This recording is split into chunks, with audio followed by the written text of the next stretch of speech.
We are living in extraordinary times.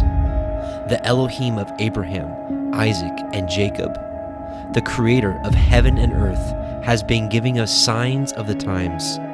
Are you awake? Will you listen to his voice?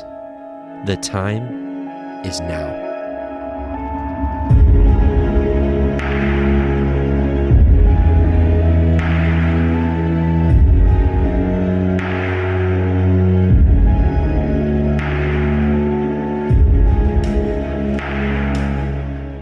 As the darkness of this world increases, so must the children of light wake up to righteousness and shine brightly as never before.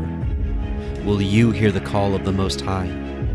A war is raging for your soul. Will you listen to his word and overcome?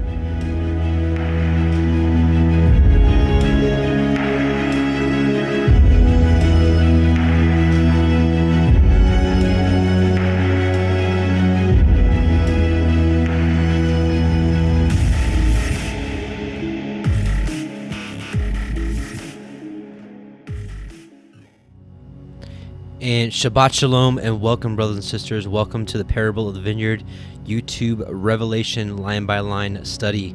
My name is Adam, your host, and I welcome you. This is part 16 of our entire Revelation series, and this is part 2 of our Revelation 12 study.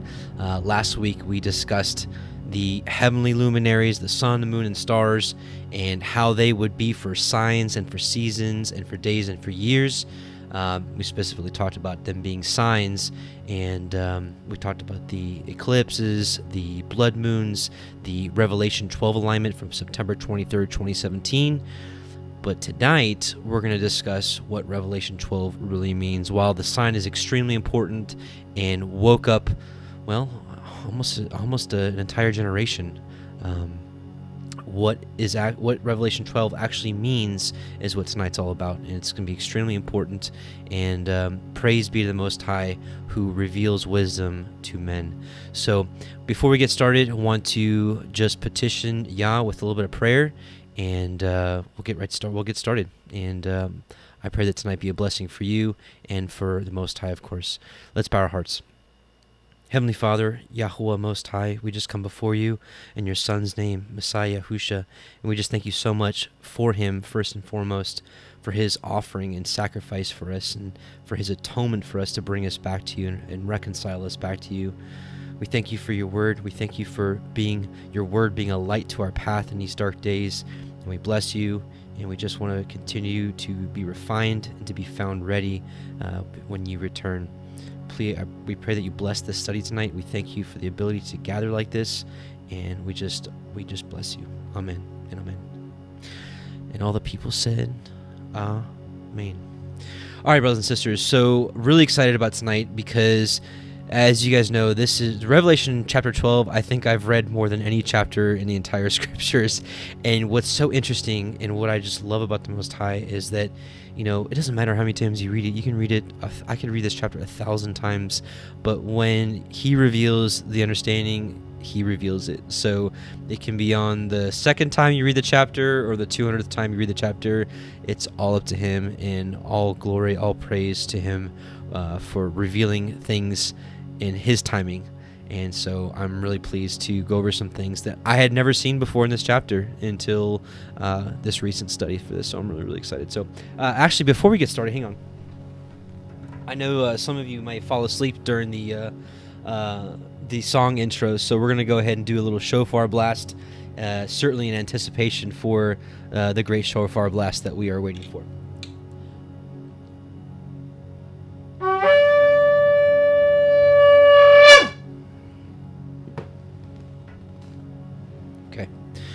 Praise be to Yahuwah. Okay, let's get a screenshot going here, and we'll get started. That's definitely not what I wanted to.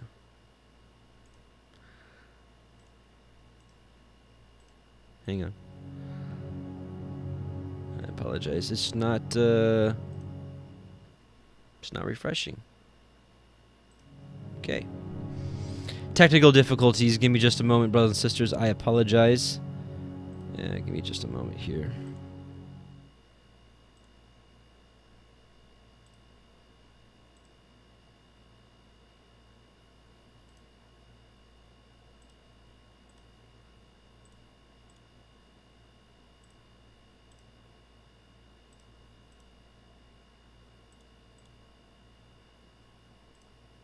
Okay, looks like we got it. Excellent.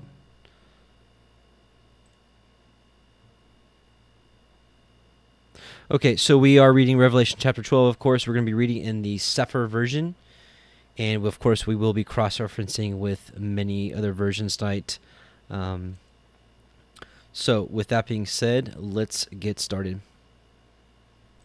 So, I'm going to read Revelation 12, 1 through 5 again.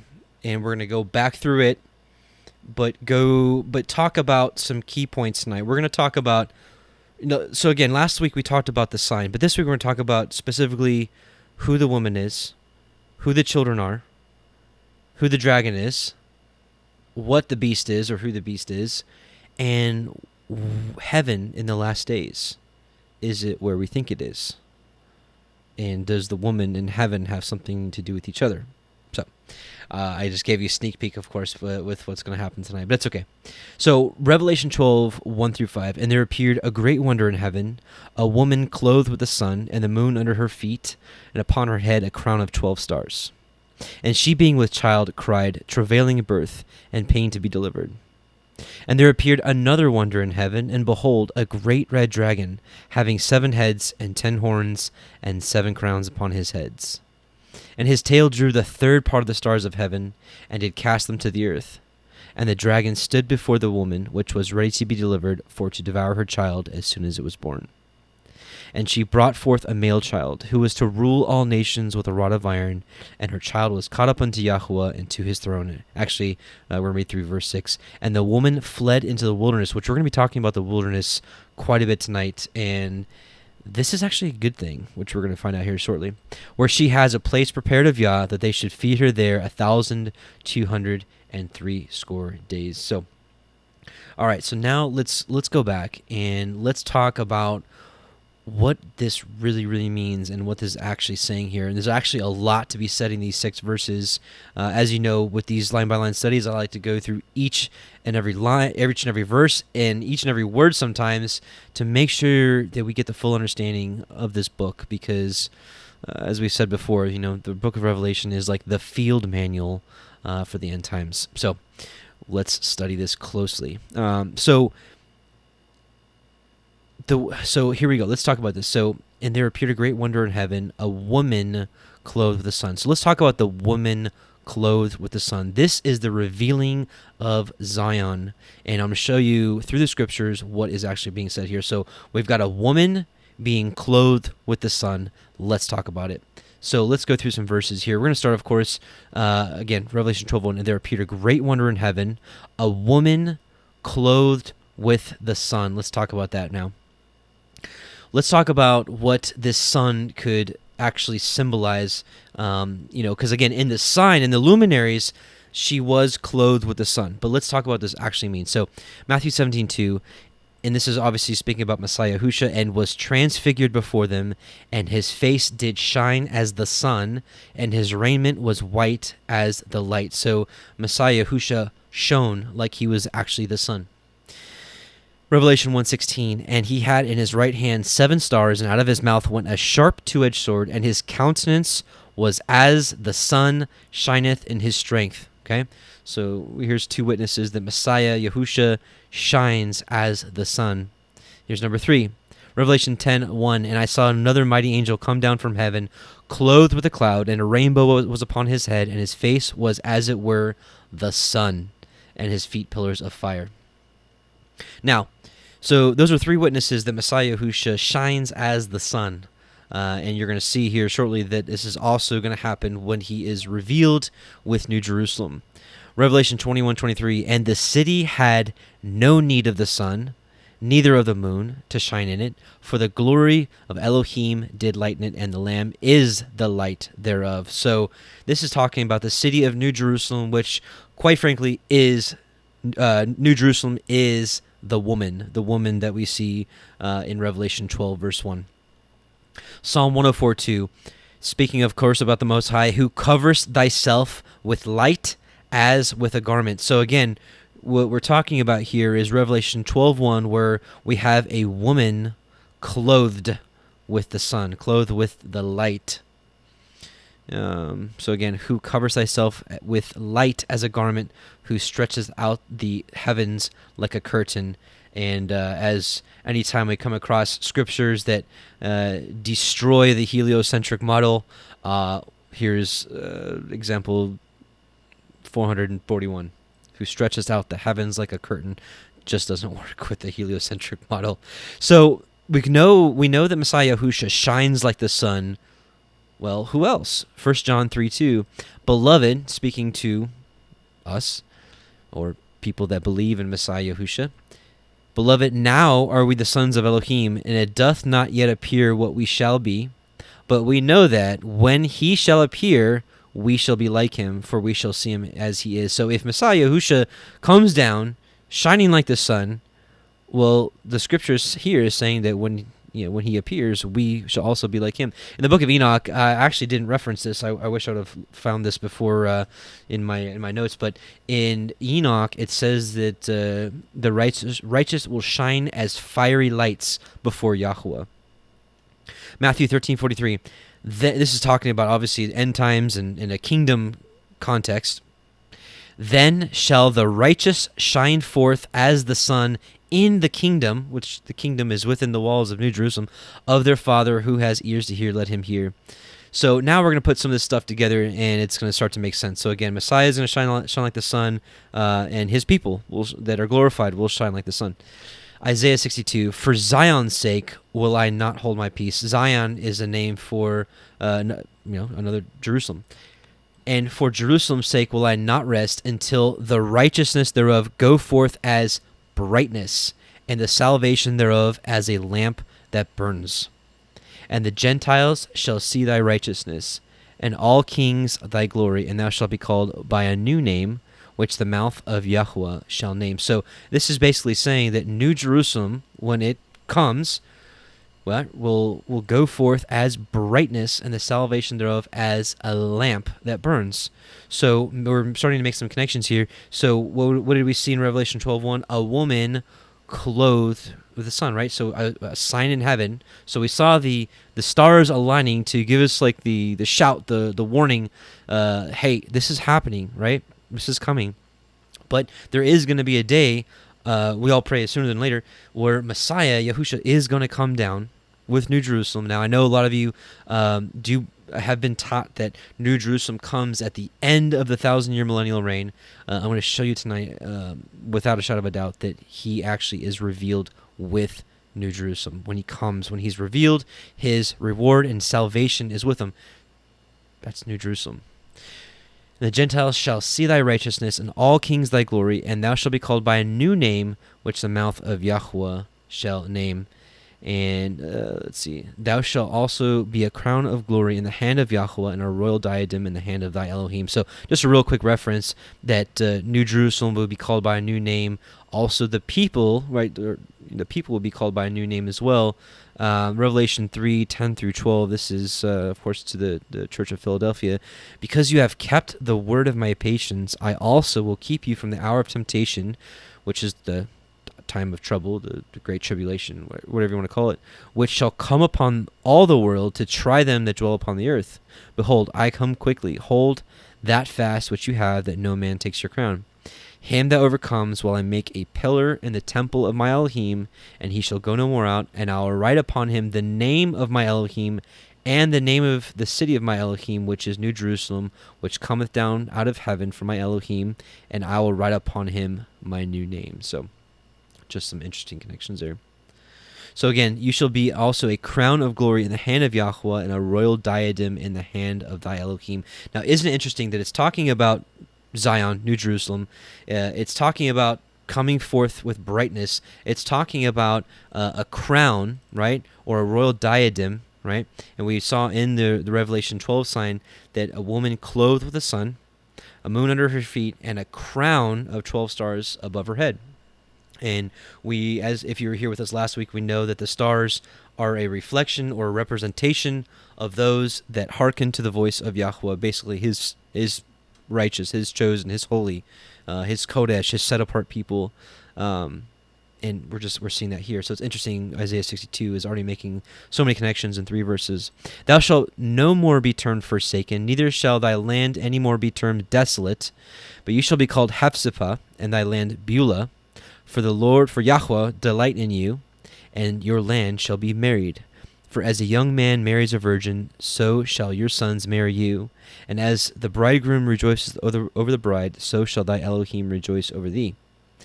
I have set watchmen upon thy walls, O Jerusalem, which shall never hold their peace, day nor night. Ye that make mention of Yahweh, keep not silence. This is, I mean, quite frankly, we all have a different calling within the body, but at the end of the day, I believe many of us have been at least called to be watchmen, watchwomen, I've heard the term watchmaiden out there, to see what is coming and to warn the people and there's many different ways. It could be on a small scale of just sharing with your family or friends, or maybe you've been called to write, maybe you've been called to sing music for Yahweh, who knows, there's so many different things, but we've all been called to be watchmen. So he's saying here, I've set watchmen upon your walls of Jerusalem, which shall never hold their peace day or night. So he's kind of telling us, don't be quiet, don't zip it. Ye that make mention of Yahweh, keep not silence, and give him no rest, till he establish, until he make Jerusalem a praise in the earth. And this is, of course, referencing New Jerusalem when she comes down. Yahweh hath sworn by his right hand, and by the arm of his strength, surely I will no more give thy corn to be meat for thine enemies, and the sons of the stranger shall not drink your wine for which you have labored. But they that have gathered it shall eat it, and praise Yahweh, and they that have brought it together shall drink it in the courts of my holiness. Go through the gates, right? The gates of New Jerusalem. This is that door opened in heaven. Prepare ye the way of the people. Cast up the highway. Gather out the stones. Lift up a standard for the people. Behold, Yahweh hath proclaimed unto the end of the world. Say ye to the daughter of Zion, behold, thy salvation cometh. Behold, his reward is with him, and his work before him. Remember, his work, this New Jerusalem, is that building graven without human hands. He built it. That's his dwelling place. Remember, he says, I go to prepare a place for you, and in my Father's house are many mansions. New Jerusalem, that's his reward for us. We'll dive more into that here in a bit. And they shall call them the holy people, the redeemed of Yahweh, and you shall be called sought out, a city not forsaken. Right? So it's making the connections here about this city at the time of this coming. Isaiah 40:9-10. O Zion, that bringest good tidings, get thee up into the high mountain. O Jerusalem, that bringest good tidings, lift up thy voice with strength, lift it up, be not afraid. Say unto the cities of Judah, behold your Elohim, behold, Yahweh will come with a strong hand, and his arm shall rule for him. Behold, his reward is with him, and his work before him. So there it is again, the exact same thing. Isaiah 49:14-21. But Zion said, Yahweh hath forsaken me, and my Elohim, my Adonai, hath forgotten me. So we have to remember that essentially New Jerusalem is the garden. That was given to Adam, but when he transgressed, it was taken away from him and sent back up. This whole story is really getting back to the garden. Can a woman forget her sucking child, that she should not have compassion on the son of her womb? Yea, they may forget, yet I will not forget you. So Yahweh is basically saying to New Jerusalem, to the woman, he's like, even though a nursing mother, more than likely wouldn't forget their child, but it's still possible they could, yet I won't forget you, is what he's saying. Behold, I have graven you upon the palms of my hands, right? So again, this is the work. His reward is with him, and his work before him. This is his work. Behold, I have graven you upon the palms of my hands. Thy walls are continually before me. Thy children shall make haste, which is his redeemed people. Thy destroyers and they that made thee waste shall go forth of thee. Hang on 1 second. Just a moment.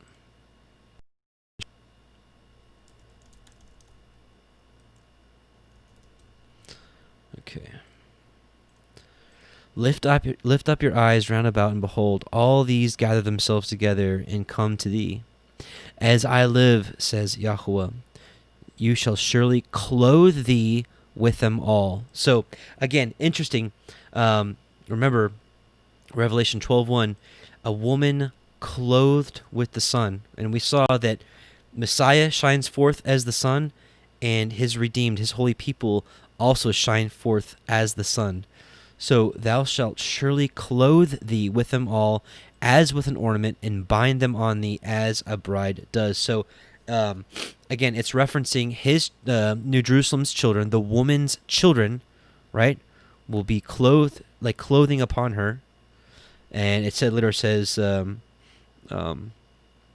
we'll get to that actually a little bit later. But it says that, you know, the children, her children will be clothed, will be like clothing to her, and as an ornament, and she'll bind them on as a bride does. For thy waste and desolate places, and the land of thy destruction, shall even now be too narrow by reason of the inhabitants, and they that swallowed thee up shall be far away. The children which you shall have after you have lost the other shall say again in your ears, the place is too strait for me, give place to me that I may dwell. Then you shall say in your heart, who has begotten me these, saying, I have lost my children, and am desolate, a captive, and removing to and fro.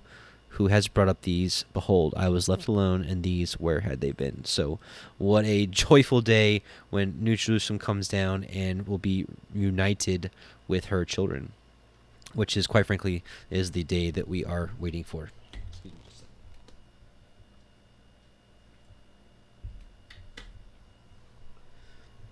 Okay, now Isaiah 60. So the context here is still speaking to the woman, New Jerusalem. Arise, shine. This is Isaiah 60. Arise, shine, for thy light is come, and the glory of Yahweh is risen upon you. Again, so imagine this. So imagine the woman is New Jerusalem, right? And she's appearing in heaven. She's coming down. So what we saw last week was the alignment with the sun, moon, and stars telling the story. But there's going to be a day when these verses will literally happen. All of these, all 6 of these, or all 5 of these, we're going to talk about tonight. So there's going to be a day soon where the woman is going to appear coming in heaven, and she's going to be clothed with the sun, right? So imagine this. So arise, shine, for thy light is come, and the glory of Yahweh is risen upon you. For behold, the darkness shall cover the earth, and gross darkness the people. But Yahweh shall arise upon you. I believe this is being clothed with the sun. And his glory shall be seen upon you, and the Gentiles shall come to thy light. So again, if it's darkness, imagine just darkness all over the world, whether it's just extreme cloud cover or literally the sun and the moon are just darkened and there's no more, natural light. And New Jerusalem comes, right? Every eye shall see him, it says. What if, he comes down to New Jerusalem, and that brightness from him, is this light, this glory that it's talking about. And the Gentiles, the nations, shall come to your light, and the kings to the brightness of your rising. Lift up your eyes round about and see. All they gather themselves together. They come to you. Thy sons shall come from far, and thy daughters shall be nursed at thy side. So again, this is the, whatever you want to call it. Some people call it the second Exodus, the regathering, the harpazo, rapture, whatever you want to call it. This is when he, however he does it, brings us together to New Jerusalem, which I believe will be the 144,000 and the great multitude with them. Then you shall see and flow together, and your heart shall fear and be enlarged, because the abundance of the sea shall be converted unto you. The forces of the Gentiles shall come unto you. The multitude of camels shall cover you, the dromedaries of Midian and Ephah. All they from Sheba shall come. They shall bring gold and incense, and they shall show forth the praises of Yahweh. All the flocks of Kedar shall be gathered together unto you. The rams of Nebaioth shall minister unto you. They shall come up with acceptance on mine altar, and I will glorify the house of my glory. So pause real quick. So, a lot of you have messaged me just recently in the last few weeks, asking for a timeline. How is this all going to go down? Like, they've been following all the studies, and a lot of stuff is making sense, but it's like, from a bird's eye view, like, what is this? What's it going to look like? The timeline. Well, I believe Revelation 12. I believe the woman coming down, I really believe is one of the starts to this, and how this the day of Yahweh starts. So we'll talk more about that, but I just wanted to kind of just set that precedence. Who are these that fly as a cloud and as the doves to their windows? For those of you that were with me, what part was this? This was maybe, I don't know, 6 or 7 episodes ago of this Revelation study, but we talked extensively about those who fly as the cloud and doves through windows. Essentially, the glorified righteous are essentially flying as a cloud. This is like a literal thing. Surely the isles shall wait for me, and the ships of Tarshish first, to bring thy sons from far, their silver and their gold with them, unto the name of YHWH your Elohim, and to the Holy One of Yasharel, because he has glorified you. And the sons of strangers shall build up your walls, and their kings shall minister unto you. For in my wrath I smote you, but in my favor I have had mercy on you. Therefore thy gates shall be open continually. They shall not be shut day nor night, that men may bring unto you the forces of the Gentiles, and that their kings may be brought. For the nation and kingdom that will not serve you shall perish, yea, those nations shall be utterly wasted. And that's another thing. The reason I'm reading these larger chunks of scriptures is another thing that's recently come up. I actually have a lot of pretty close brothers that have been recently discussing, if we're either in the midst of the millennial reign, or the reign, or maybe the millennial reign's already over, and this is that time period where Satan goes out to deceive the nations. There's so much here that we're reading through that I just don't believe has happened. When New Jerusalem comes down, when Messiah comes down, and whoever is worthy in rules and reigns with him, the entire world is going to serve this kingdom. I just don't think we've seen that, nothing even close to that. We haven't seen a nation reign in righteousness since the days of David, maybe, or Hezekiah, Josiah. I mean, it's been a long time, in my opinion. But anyways, just keep that in mind as well. That we're going to go over a lot of things that are going to show us that we're the 1,000-year reign, which I believe is literal. I don't believe has come up yet. The glory of Lebanon shall come unto you, the fir tree, the pine tree, and the box together, to beautify the place of my sanctuary. And I will make the place of my feet glorious. The sons also of them that afflicted you shall come bending unto you. And all they that despise you shall bow themselves down at the soles of your feet. And they shall call you the city of YHWH, the Zion of the Holy One of Yasharel. Whereas you have been forsaken and hated, so that no man went through you, I will make you an eternal excellency, a joy of many generations. You shall also suck the milk of the Gentiles, and suck the breasts of kings, and you shall know that I, YHWH, am your Savior, thy Redeemer, the mighty one of Jacob. Let's see. Here we go. I'm going to skip down here. The sun, this is verse 19, the sun shall no more be thy light by day, neither for brightness the moon shall give light unto you, but YHWH shall be an everlasting light, and thy Elohim thy glory. Oh, and also one more thing. I'm sorry, I skipped this. Verse 18 says, but you shall call thy walls salvation. So remember it says he comes quickly, and salvation comes with him, his reward with him, all talking about New Jerusalem. Thy sun shall no more go down, neither shall thy moon withdraw itself, for YHWH shall be thine everlasting light, and the days of thy mourning shall be ended. Thy people also shall be all righteous, which, again, we haven't seen a nation like this, period. They shall inherit the land forever, the branch of your planting, the work of your hands, that I may be glorified. A little one shall become 1,000, a small one a strong nation. I, YHWH, will hasten it in his time.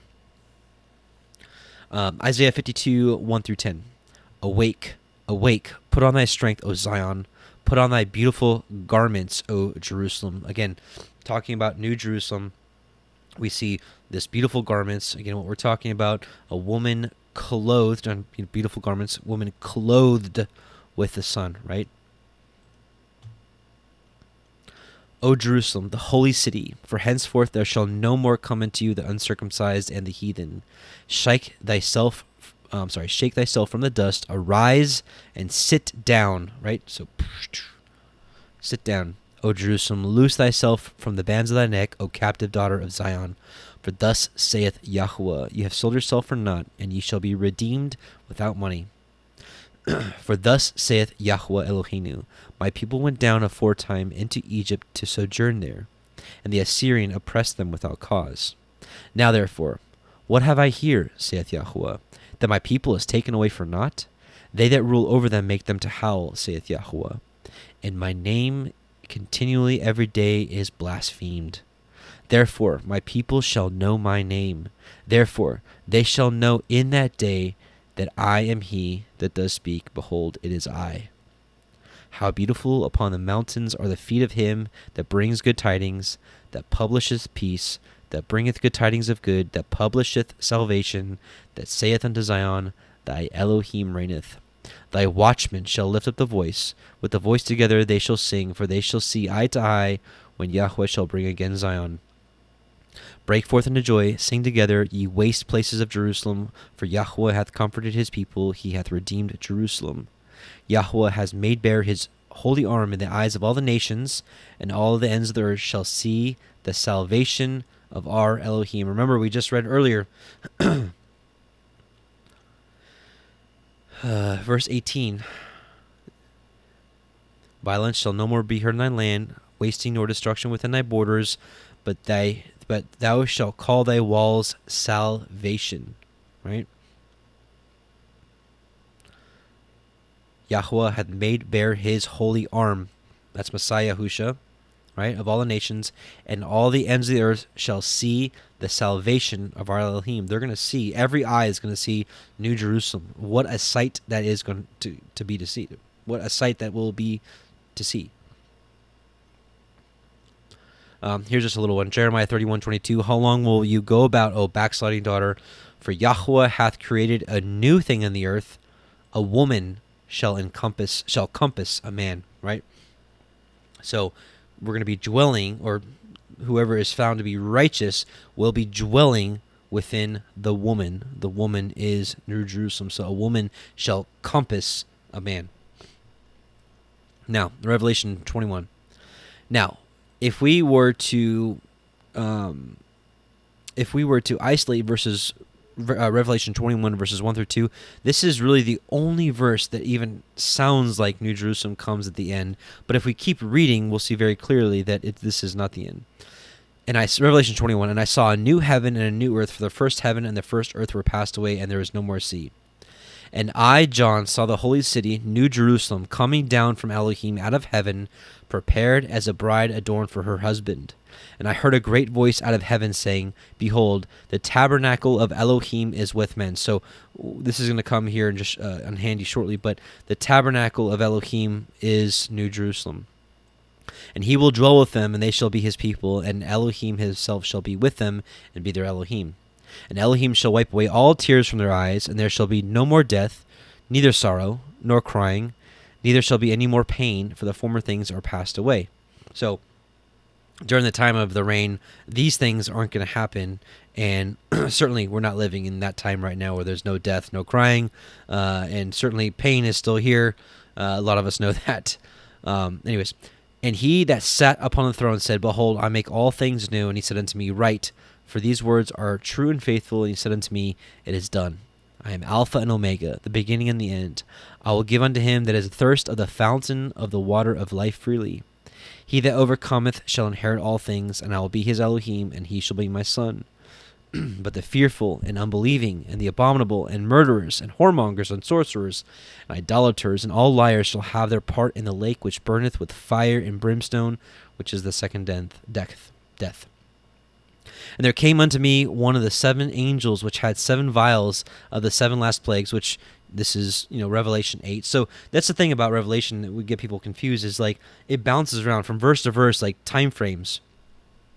And he talked with me, saying, Come hither, and I will show you the bride, the Lamb's wife. So even before the plagues, the 7 last plagues happen, he is seeing New Jerusalem coming down, right? I'll show you the bride, the Lamb's wife. And he carried me away in the spirit to a great and high mountain, and showed me that great city, the holy Jerusalem, descending out of heaven from Elohim, right? So, if the 7 last plagues haven't happened, if every eye is going to see it, how can New Jerusalem come down at after the 1,000-year millennial reign, and after everything's been destroyed, it just doesn't make any sense. Having the glory of Elohim, and her light was like unto a stone most precious, even like a jasper stone, clear as a crystal. So again, what are we talking about here? This great wonder in heaven, the woman being clothed with the sun, or great brightness, if you will, and had a wall great and high, and had 12 gates, and at the gates 12 angels, and names written thereon, which are the names of the 12 tribes of the children of Israel. So I want to leave this for when we actually get to Revelation 21, but I just wanted to just share that. And of course here, verse 23, and the city had no need of the sun, neither of the moon to shine in it, for the glory of Elohim did lighten it, and the Lamb is the light thereof. And the nations, right? And so this is the city, this is New Jerusalem, and the nations of them which are saved shall walk in the light of it. So this is definitely not coming at the end when everybody's destroyed. Right. And they shall bring glory and honor to the nations to it, right? So, all right. So I think we've established the woman and who she's clothed with. So what am I saying here? What is this woman clothed with sun? Long story short, I believe this is New Jerusalem coming down in the sight of all the people, with Messiah, Yahusha, standing on top of it, hovering above it. I don't know exactly what that looks like, but we know that he's going to shine like the sun, and every eye is going to see him. His work goes before him, salvation with him, and everybody shall see the salvation. And we also know that his glorified people will also shine like the sun, will be like fiery lights, it says in the book of Enoch, right? And we also know here that upon her head a crown of 12 stars, and we know that those 12 stars do represent the 12 tribes of Israel. We also know that from the dream that Joseph had with his brothers, and the sun and the moon and the other 11 stars bound down. Anyway, so what are we seeing here? I really believe that we're seeing New Jerusalem coming down with Messiah Yahusha. Maybe at the same time there's the regathering of the people. I don't know exactly what that looks like, but that's definitely what, in my opinion, the text is sharing with us here. Here's a little passage from a book called 2 Esdras, also called 4th Ezra. If you're new, it was included in the 1611 KJV and many other versions, but this is a book that was read by read for a long time. It was only taken out in the mid-1800s. So this is a passage in chapter 10 where it actually starts in chapter 9, where Ezra sees a woman. He's out in the field, he's fasting, he's praying, and all of a sudden out of nowhere this woman appears, and she's crying and she's bereaved, and she's lamenting, and Ezra's asking her what's wrong, and she's like, I lost my son. And Ezra's like, well, I understand that you lost your son, but we lost Jerusalem. Jerusalem just got destroyed. I mean, we lost a lot more than your son here, and all of a sudden out of nowhere, here we go. This is what happens. While I was talking to her, behold, her face suddenly shone exceedingly. So once again, we see here, this woman clothed with the sun. We see here this woman, which we're going to see here is she's basically, we'll tell you what, we'll just read it. You can see it for yourself, but just remember this: her face shone exceedingly, and her countenance flashed like lightning. So this brightness, right? So this woman, with this extreme brightness, so that I was too frightened to approach her, and my heart was terrified. While I was wondering what this meant, behold, she suddenly uttered a loud and fearful cry, so that the earth shook at the sound. And I looked, and behold, the woman was no longer visible to me, but there was an established city. Boom. The woman is the established city. And a place of huge foundations showed itself. Then I was afraid and cried with a loud voice and said, where is the angel Uriel who came to me at first? For it was he who brought me into this overpowering bewilderment, and my end has become a corruption, and my prayer a reproach. We'll jump down here to verse 44, and this is the interpretation, right? He says, this woman whom you saw, this is the interpretation from the angel, this woman whom you saw, who you now behold as an established city, is Zion. This is New Jerusalem. Praise be to Yah. Excuse me. Sorry, out of nowhere, I just got these allergies. Okay, here's a few chapters later, and here's another vision, and this will make it even clearer what I believe is being portrayed here with this woman being clothed with the sun. Excuse me.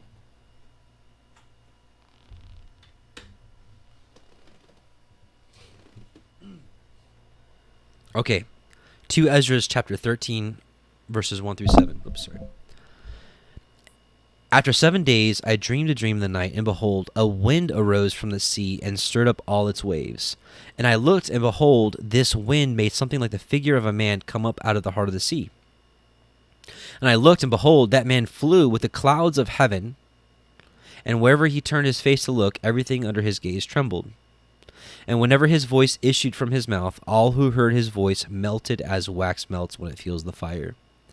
After this I looked, and behold, an innumerable multitude of men were gathered together from the four winds of heaven to make war against the man who came up out of the sea. And I looked, and behold, he carved out for himself a great mountain, which we just saw earlier. That great mountain is New Jerusalem, or great mountain and New Jerusalem set upon it, however you want to view it. A great mountain, and flew up upon it, right? So are we talking about this woman clothed with the sun now? And I tried to see the regional place from which the mountain was carved, but I could not, right? Because it was cut without hands. A little bit later on in the vision, and now we get the interpretation. I encourage you to read the entire chapter of 2 Ezra 13, but just because we have so much to go over tonight, I'm just picking out the meat here to show you what we're talking about. 2 Ezra 13, 25 through 38. This is the interpretation of the vision. As for your seeing a man come up from the heart of the sea, this is whom the Most High has been keeping for many ages, who himself will deliver his creation, and he will direct those who are left. And as for you seeing wind and fire and a storm coming out of his mouth, and as for his not holding a spear or weapon of war, yet destroying the onrushing multitude which came to conquer him, this is the interpretation. Behold, the days are coming when the Most High will deliver those who are on the earth, and bewilderment of mind shall come over those who dwell on the earth. And they shall plan to make war against one another, city against city, place against place, people against people, kingdom against kingdom. This sounds a lot like what Messiah says in Matthew 24, about nation against nation, wars and rumors of wars. Verse 32, and when these things come to pass, and the signs occur which I showed you before, then my Son will be revealed, whom you saw as a man coming up from the sea. And when all the nations hear his voice, every man shall leave his own land, and the warfare that they have one against another. So this is the world putting down its problems and coming together as a one world order. And an innumerable multitude shall be gathered together as you saw, desiring to come and conquer him. But he will stand on top of Mount Zion, and Zion will come, right? So this is not physical Jerusalem. This is New Jerusalem, right? He will stand on top of Mount Zion, and Zion will come and be made manifest to all people, prepared and built as you saw the mountain carved without hands. This is it right here. This is basically everything I'm talking about that I want to talk about in one verse, verse 36, right? Read it again. Zion will come and be made manifest to all people. Doesn't come at the end of the millennial reign. It comes at the beginning. His salvation comes with him. His work, the work of his hands, his reward is with him.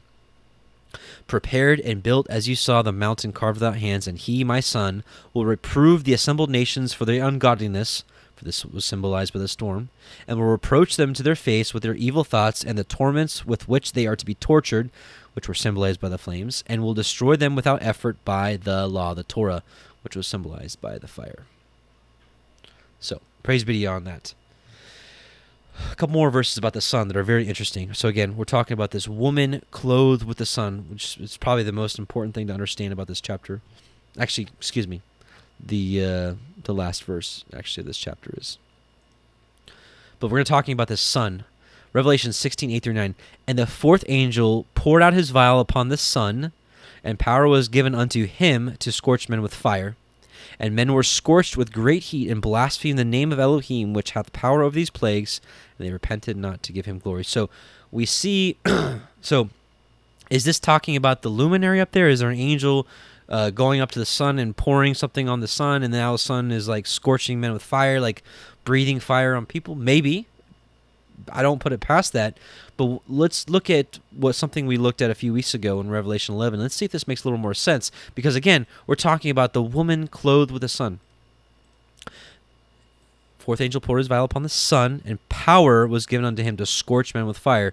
Who else in this book is given power to scorch men with fire? Revelation 11, 3 through 6. And I will give power unto my two witnesses, and they shall prophesy 1,260 days, clothed in sackcloth. These are the two olive trees, and the two candlesticks standing before the Elohim of the earth. If you haven't seen the other studies that we've done, I at this point do truly believe that the two witnesses are the two houses of Israel, the northern and the southern kingdom, the Ephraim and Judah. Also, could be broken down to the two offices of those that stand before Yahweh, the kings and the priests. Both were anointed with oil. And if any man will hurt them, fire proceedeth out of their mouth. Right, so they were given power for fire to proceed out of their mouth. So what are we talking about here? Poured his vial upon the sun, and power was given unto him to scorch men with fire, and devour their enemies. If any man will hurt them, he must in this manner be killed. These have power to shut heaven, that it rain not in the days of their prophecy, and have power over waters to turn them to blood, and to smite the earth with all plagues, and as often as they will. So we see a couple key things here. We see fire. We see also, right, to talk about power over these plagues, and we see that the two witnesses are given to smite the earth with all plagues. So interesting. So when talking about the woman clothed with the sun, it could be clothed with Messiah Yahushua. It could be clothed with his people, the witnesses. Couple different things to go talk about here. Revelation 16:12, and the sixth angel poured out his vial upon the great river Euphrates, and the water thereof was dried up, that the way of the kings of the east might be prepared. Now you might be wondering why I put this here. I was kind of blown away that I hadn't seen this before until we did this study. But we talked actually when we were talking about this. I think when we were in actually Revelation 8, we talked about how the seals and the vials kind of matched up. But we already talked about the way the kings of the east, it seemed to be different than the kings of the earth. So I'm sorry that I didn't pick it up last time, but again, everything in its timing.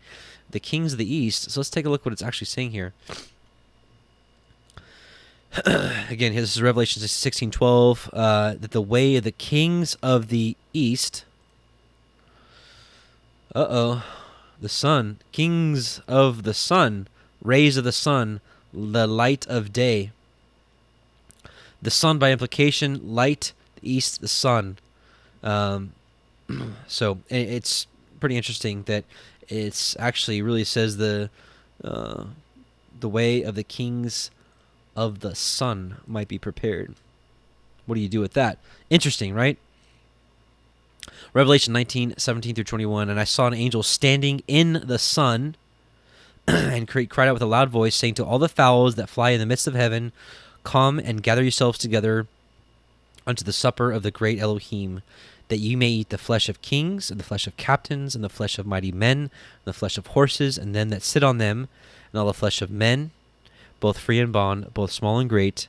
And I saw the beasts and the kings of the earth, which is different than the kings of the sun, and their armies gathered together to make war against him that sat on the horse and against his army, which this is what we saw in 2 Ezra 13 about him coming down with New Jerusalem and the nations putting down their war that they had with each other and turning their guns, their weapons to Zion, right? So they gathered together to make war against him that sat on the horse and against his army. The beast was taken, with him the false prophet that wrought miracles before him, with which he deceived them that had received the mark of the beast, and them that worshipped his image. These both were cast alive into the lake of fire, burning with brimstone. The remnant were slain with the sword of him that sat upon the horse, which sword proceedeth out of his mouth, and all the fowls were filled with his flesh. So now here's the last interesting thing about the sun.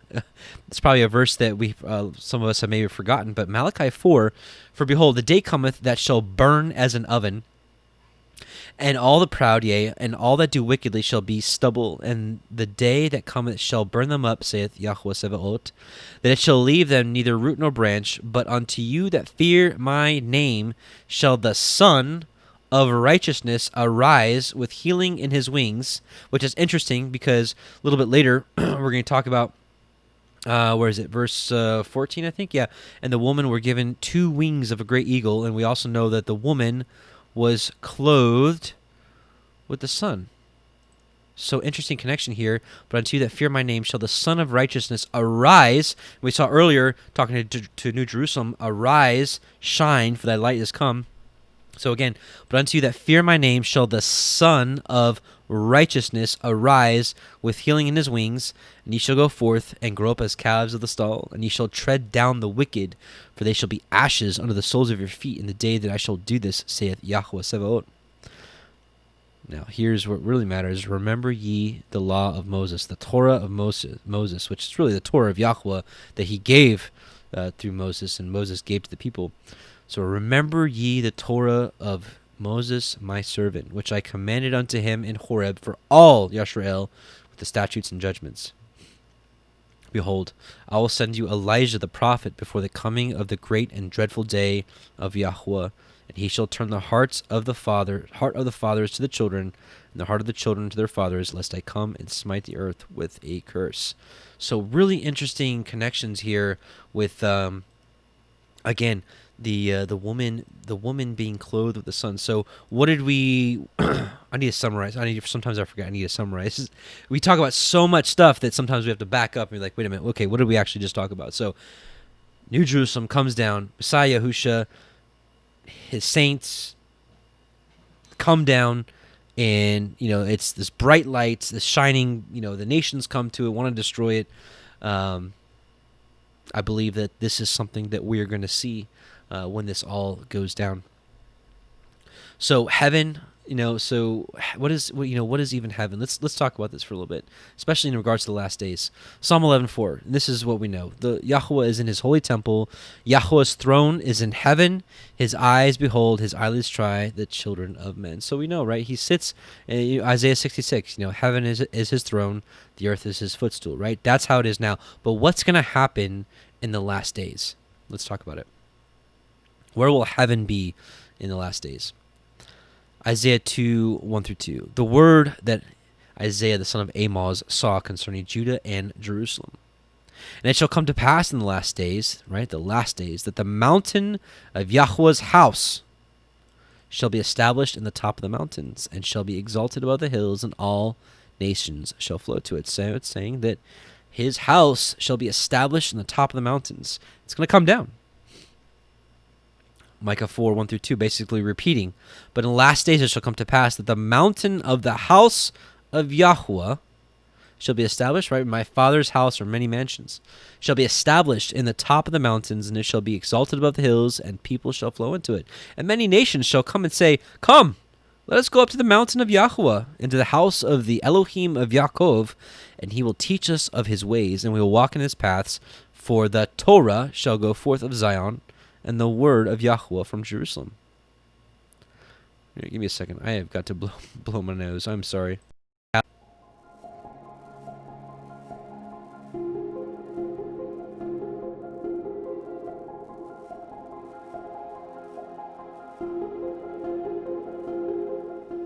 All right, apologize. All right, next verse. Jeremiah 3:12-17.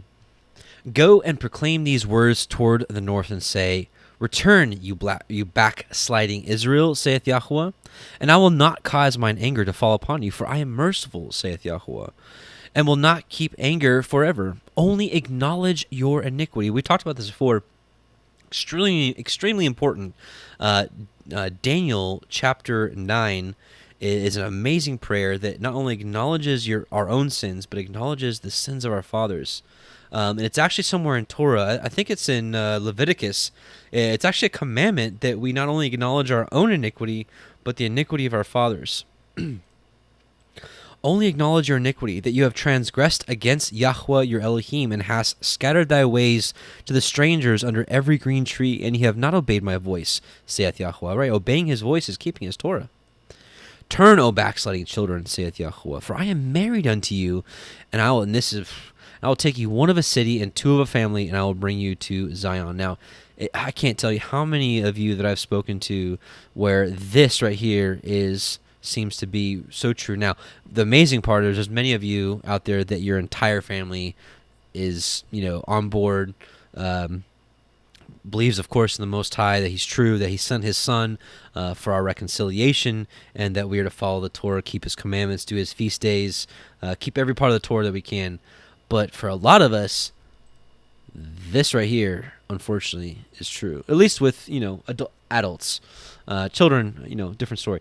But adults, I've got a really large family, and unfortunately, as far as this path that we're on, the path of righteousness that the Most High has been revealing to us the last year, 2 years, 10 years, however long, some of you have been on this, take you one of a city and two of a family, and will bring you to Zion. And I will give you pastors according to mine heart, which shall feed you with knowledge and understanding. And it shall come to pass, when ye be multiplied and increased in the land in those days, saith Yahweh, they shall say no more, the ark of the covenant of Yahweh, neither shall it come to mind, neither shall they remember it, neither shall they visit it, neither shall that be done any more. I guess maybe I should just move that. At that time they shall call Jerusalem, New Jerusalem, the throne of Yahweh. So the throne is going to be coming down. I'm going to show you here. Actually, it's in Revelation 4. The throne is set in New Jerusalem. At that time, it should call Jerusalem, aka New Jerusalem, the throne of Yahweh. And all the nations shall be gathered unto it, to the name of Yahweh, to Jerusalem. Neither shall they walk any more after the imagination of their evil heart. Revelation 4, 1-2. I believe this is the beginning. This is the beginning of the day of Yahweh, right here. Revelation 4, 1-2. I believe this is the first thing that's going to happen to His Kodeshim, to those that are found ready. Luke 21:36. Pray ye always that you may be accounted worthy to escape all these things that are coming to pass, and to stand before the Son of Man. I want to escape. How about you? I want to be found worthy. How about you? After this I looked, and behold, a door was opened in heaven. And the first voice which I heard was as it were a trumpet talking with me, which said, Come up hither, and I will show thee things which must be hereafter. And immediately I was in the Spirit, and behold, a throne was set in heaven, and one sat on the throne. So this word set is literally it's just exactly in this context. It was set. A throne was set in heaven. So where is heaven? I truly believe that New Jerusalem is what is considered heaven in the last days. It's the throne of Yahweh. It's the tabernacle of Elohim. It's His house. In His house are many mansions. The walls are salvation. The gates praise. It's everything, right? Anyways, okay. Revelation 11:11-13. And after 3 days and a half, the Spirit of life from Elohim entered into them, and they stood upon their feet. This is the two witnesses, of course. And great fear fell upon them which saw them. And they heard a great voice from heaven saying unto them, Come up hither, right? Because remember, New Jerusalem is exalted above all the mountains. It's so big.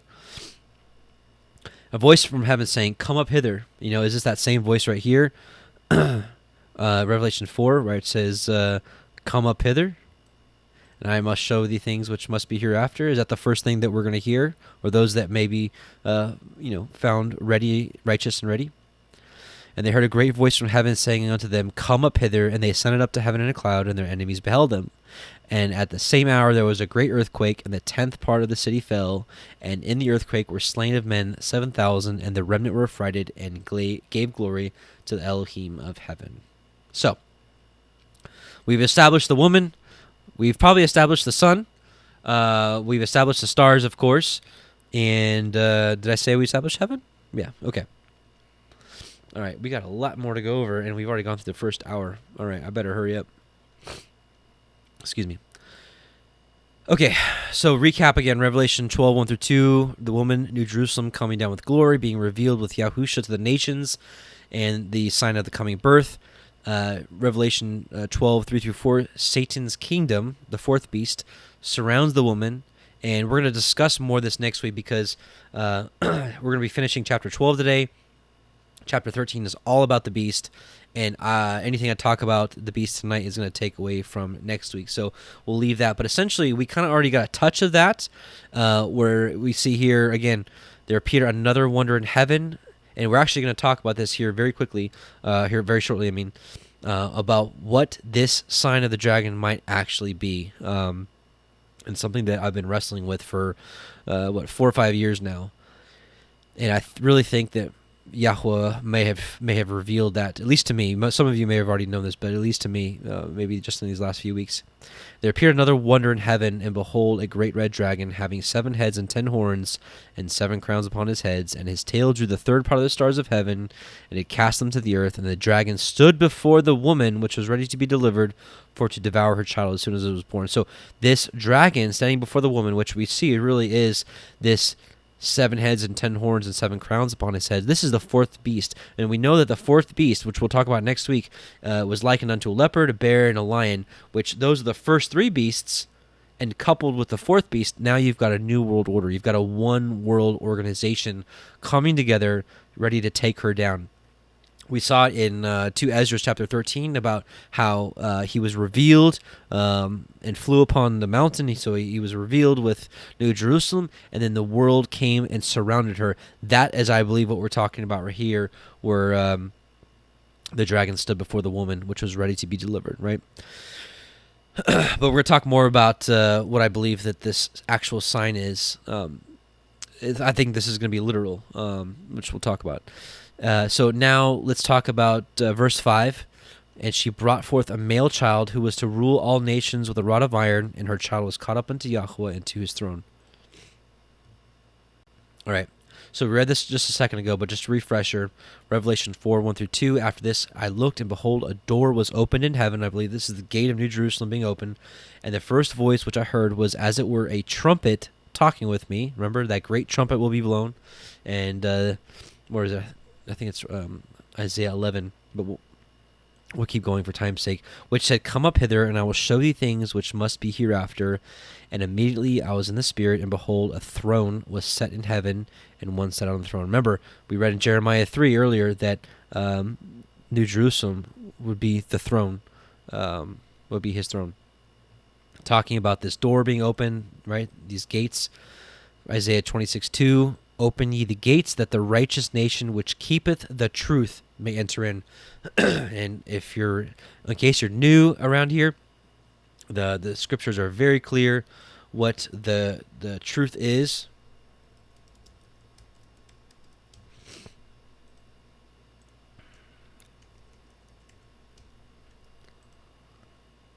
Thy righteousness is an everlasting righteousness, and thy Torah, the law, is the truth, right? So the people, the righteous nation that keeps the Torah may enter in. Revelation 5, 1 through 3, and I saw in the right hand of him that sat on the throne a book written within and on the backside, sealed with 7 seals. And I saw a strong angel proclaiming with a loud voice, Who is worthy to open the book and to loose the seals thereof? And no man in heaven, right? So what are men doing in heaven? Men don't go up into heaven, right? But we can go into New Jerusalem, which is heaven essentially coming down here on earth. No man in heaven nor on earth, neither under the earth, was able to open the book, neither to look thereon. A little bit further on down in Revelation 5. So again, this is the throne room scene, which is Revelation 4 and 5.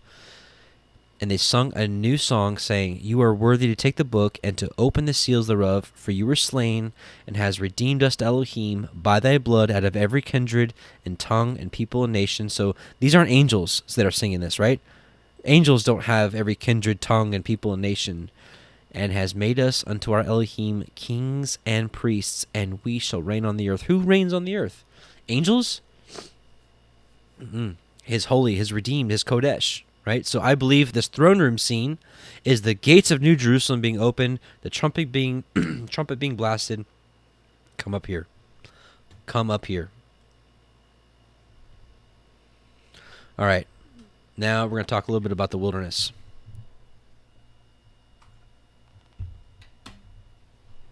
Revelation 12:6. And the woman fled into the wilderness, where she has a place prepared of Yah, that they should feed her there 1,260 days.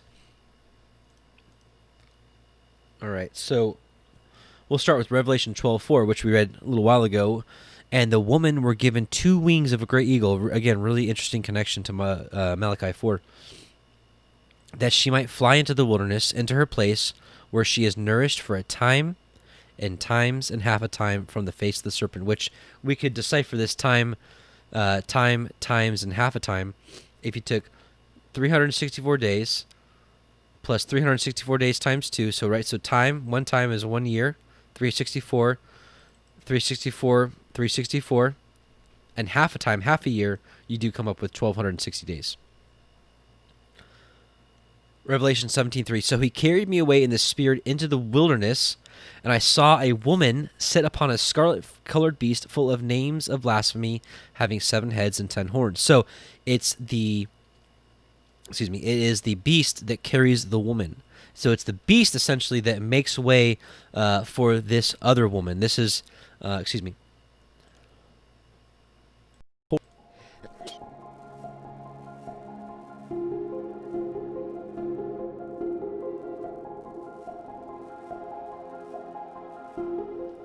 My. I apologize. I've been fine. I haven't been sick in a long time, and just for this study, all of a sudden, sorry. Okay. Isaiah 51:1-8. Hearken to me, ye that follow after righteousness, ye that seek Yahweh. Look unto the rock whence ye are hewn, and to the hole of the pit whence ye are digged. Look unto Abraham your father, and unto Sarah that bare you. For I called him alone, and blessed him, and increased him.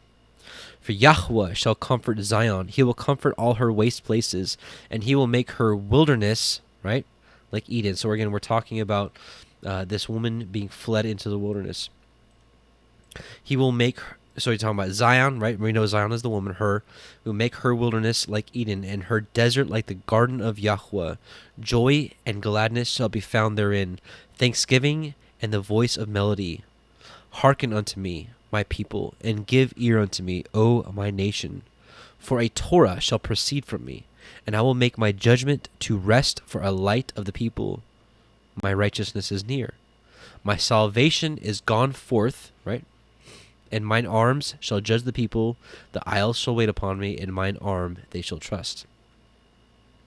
Lift up your eyes to the heavens, and look upon the earth beneath. For the heavens shall vanish away like smoke, and the earth shall wax old like a garment, and they that dwell therein shall die in like manner. But my salvation shall be forever, and my righteousness shall never be abolished, shall not be abolished. Hearken unto me, ye that know righteousness, the people in whose heart is my law, my Torah. This stuff hasn't been done away with, brothers and sisters, right? You can't take a few verses in the New Testament and just say it just washes away all this foundation of truth. The people in whose heart is my Torah. Fear ye not the reproach of men, neither be ye afraid of their revilings. For the moth shall eat them up like a garment, and the worm shall eat them like wool. But my righteousness shall be forever, and my salvation from generation to generation. Amen, right? So, again, he's like, listen to me, you people that know righteousness, people in whose heart is my Torah. Don't fear, right? Don't fear. So what? So what? So what? Masks, lockdowns, whatever. So what? Don't we know that Yahweh sits in the heavens and sees everything, right? Who cares? Ezekiel 34:25-31. And I will make with them a covenant of peace, and I will cause the evil beast to cease out of the land, and they shall dwell safely in the wilderness and sleep in the woods. Right. So again, we're talking about this wilderness portion here in the last days. And I will make them in the places round about my hill, right, his holy hill, his Zion, a blessing, and I will cause the shower to come down in his season, and there shall be showers of blessing. And the tree of the field shall yield her fruit, and the earth shall yield her increase, and they shall be safe in their land, right? And shall know that I am Yahweh when I have broken the bands of their yoke, right? We are not free right now. Even though most of us live in countries that have freedom. I talk about America all the time, but man, I don't realize how many of you that do these studies together with us are not from America. So we're all over the place, but most of us live in a country where we have freedoms. But truly, until we're living completely under Yahweh and His Torah, it's not freedom. His Torah is freedom. And deliver them out of the hand of those who serve themselves of them. And they shall no more be a prey to the heathen, neither shall the beast of the land devour them, but they shall dwell safely, and none shall make them afraid. I will raise up for them a plant of renown, and they shall be no more consumed with hunger in the land. This is not a hunger for bread. This is a hunger for the word of Yahweh. Neither bear the shame of the heathen any more. They shall know that I, Yahweh, their Elohim, am with them, and that they, even the house of Yashrael, are my people, saith Yahweh. And ye, my flock, the flock of my pasture, are men, and I am your Elohim, saith Yahweh Eloheinu. Now, here's a really interesting one. Hosea 2:14 through 20. Therefore, behold, I will allure her and bring her into the wilderness. Right, again, so what are we talking about here? The woman fleeing into the wilderness where she has a place prepared of Yah. Will allure her and bring her into the wilderness and speak comfortably unto her, and I will give her vineyards from thence in the valley of Achor for a door of hope. And she shall sing there as in the days of her youth, and as in the day when she came up out of the land of Egypt. Oh boy, is this talking about the song of Moshe, right? When they came up out of Egypt and crossed the Red Sea, what did they sing? They sang, I sing to Yahuwah, for he is highly, right? So we're going to be singing the song of, if you're new here, we will be singing the song of Moshe tonight, Exodus 15. Remember, the 144,000 sing as it were a new song, and we see in Revelation 15. Boy, I got to talk to Bible Gateway here. I really do not like the new version. Okay. Right? And they sing the song of Moses, the servant of Elohim, and the song of the Lamb, saying, great and marvelous are thy works, Yahweh Eloheinu, El Shaddai, just and true are thy ways, thou King of saints. Right? She shall sing there as in the days of her youth, and as the day when she came up out of the land of Egypt. And it shall be at that day, saith Yahweh, that you shall call me Ishai, and shall call me no more Baalai, Lord.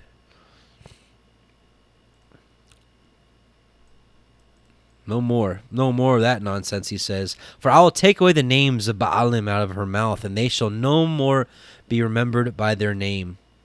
And in that day I will make a covenant for them with the beasts of the field, and with the fowls of heaven, and with the creeping things of the ground, and I will break the bow and the sword and the battle out of the earth, and I will make them to lie down safely.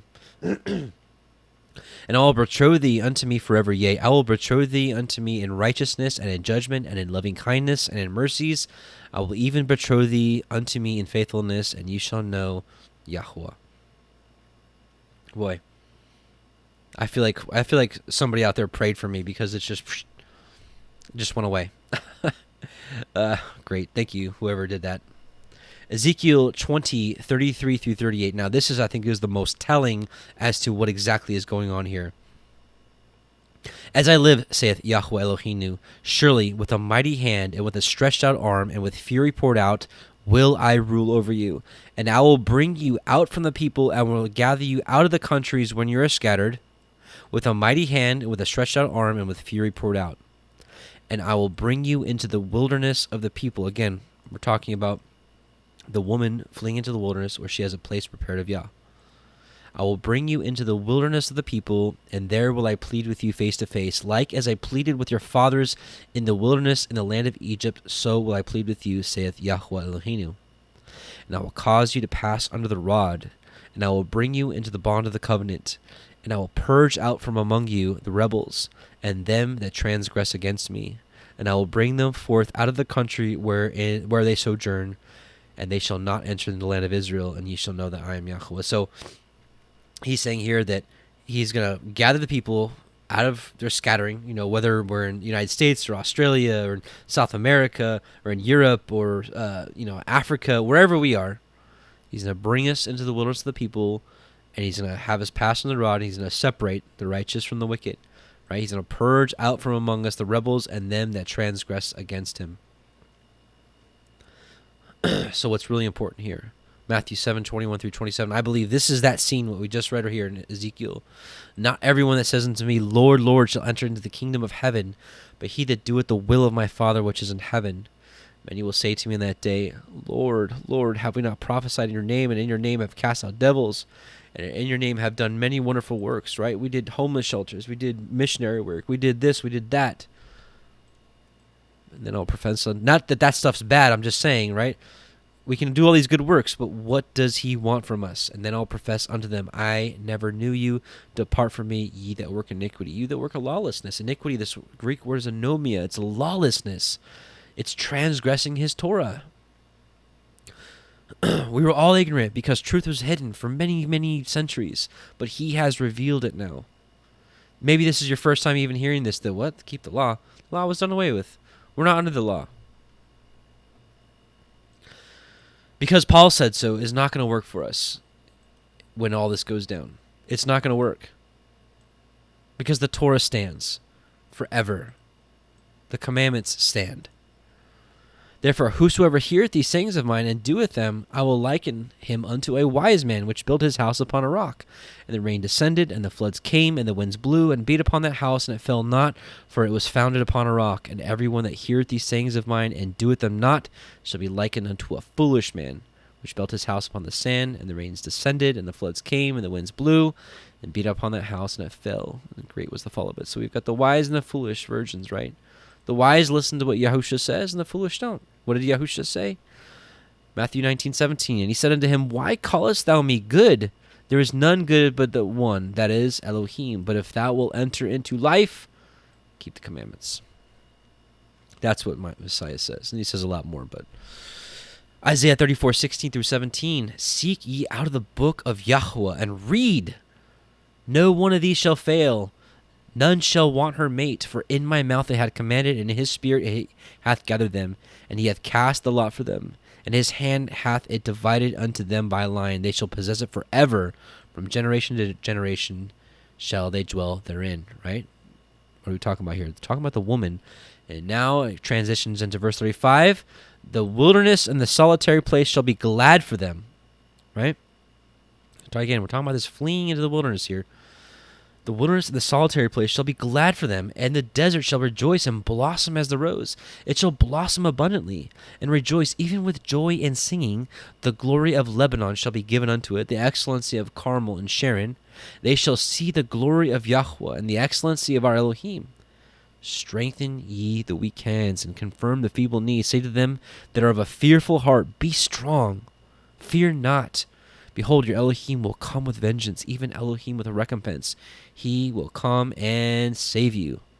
I don't care how bad it gets. And listen, I'm saying this for my own good too. However bad it gets, strengthen the weak hands, confirm the feeble knees. He will come and save you. Then the eyes of the blind shall be opened, and the ears of the deaf shall be unstopped. Then the lame man shall leap as an hart, and the tongue of the dumb sing. For in the wilderness shall waters break out, and streams in the desert. And the parched ground shall become a pool, and the thirsty land springs of water. And the habitations of dragons, where each lay, shall be grass with reeds and rushes. And an highway shall be there, and a way, and it shall be called the way of holiness. The unclean shall not pass over it, but it shall be for those, the wayfaring men, though fools, shall not err therein.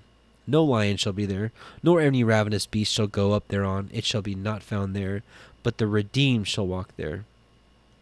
And the ransom of Yahweh shall return, and come to Zion with songs and everlasting joy upon their heads, and they shall obtain joy and gladness, and sorrow and sighing shall flee away. So now we're going to transition to something else, which, by the way, we were talking about, keeping the Torah, keeping righteousness. Listen, we're all new to this. And if you're for the first time, you're like, why would we keep the Torah? Why would we keep the commandments? Listen, this is something that we've been called to do. If you want to learn more about the Torah, I'm going to put this link in the chat. Listen, we go through the Torah portions week by week. We're studying the Torah line by line, just like we're doing here with Revelation. So if you want to, you can catch up. We've got all of them here, right? So tonight, after this is over, we're going to be doing week 40 with in the book of Numbers. So let me copy this. Okay. All right, it's in the chat. Okay, now here's an interesting part here. This is really, really interesting. So now we're going to be talking a little bit about... I'm kind of going backwards a little bit here. Now we're going to be talking a little bit about... appeared another wonder in heaven, and behold, a great red dragon. basically, we're going to see Satan falling from heaven. Isaiah 14, 1 through 14. For Yahweh will have mercy on Jacob, and will yet choose Israel, and shall set them in their own land, and the strangers shall be joined with them, and they shall cleave to the house of Jacob. And the people shall take them, and bring them to their place, and the house of Israel shall possess them in the land of Yahweh for servants and for handmaids, and they shall take them captives, whose captives they were, and they shall rule over their oppressors. So, people get upset about, these politicians that rule the world, and evil people, and Rothschilds, and whoever, Rockefeller, whatever. Who cares? Because the righteous shall rule over their oppressors. So all these people that are cracking the proverbial whip with their Federal Reserve and whatever else, well, guess what? They're going to have their day soon. And it shall come to pass in the day that Yahweh shall give thee rest from thy sorrow, and from thy fear, and from the hard bondage wherein thou was made to serve. It's a little different. This bondage is a little different from the days of ancient Egypt, where they're like literally whipping them. We have a different type of bondage now. A lot of spiritual bondage in this time.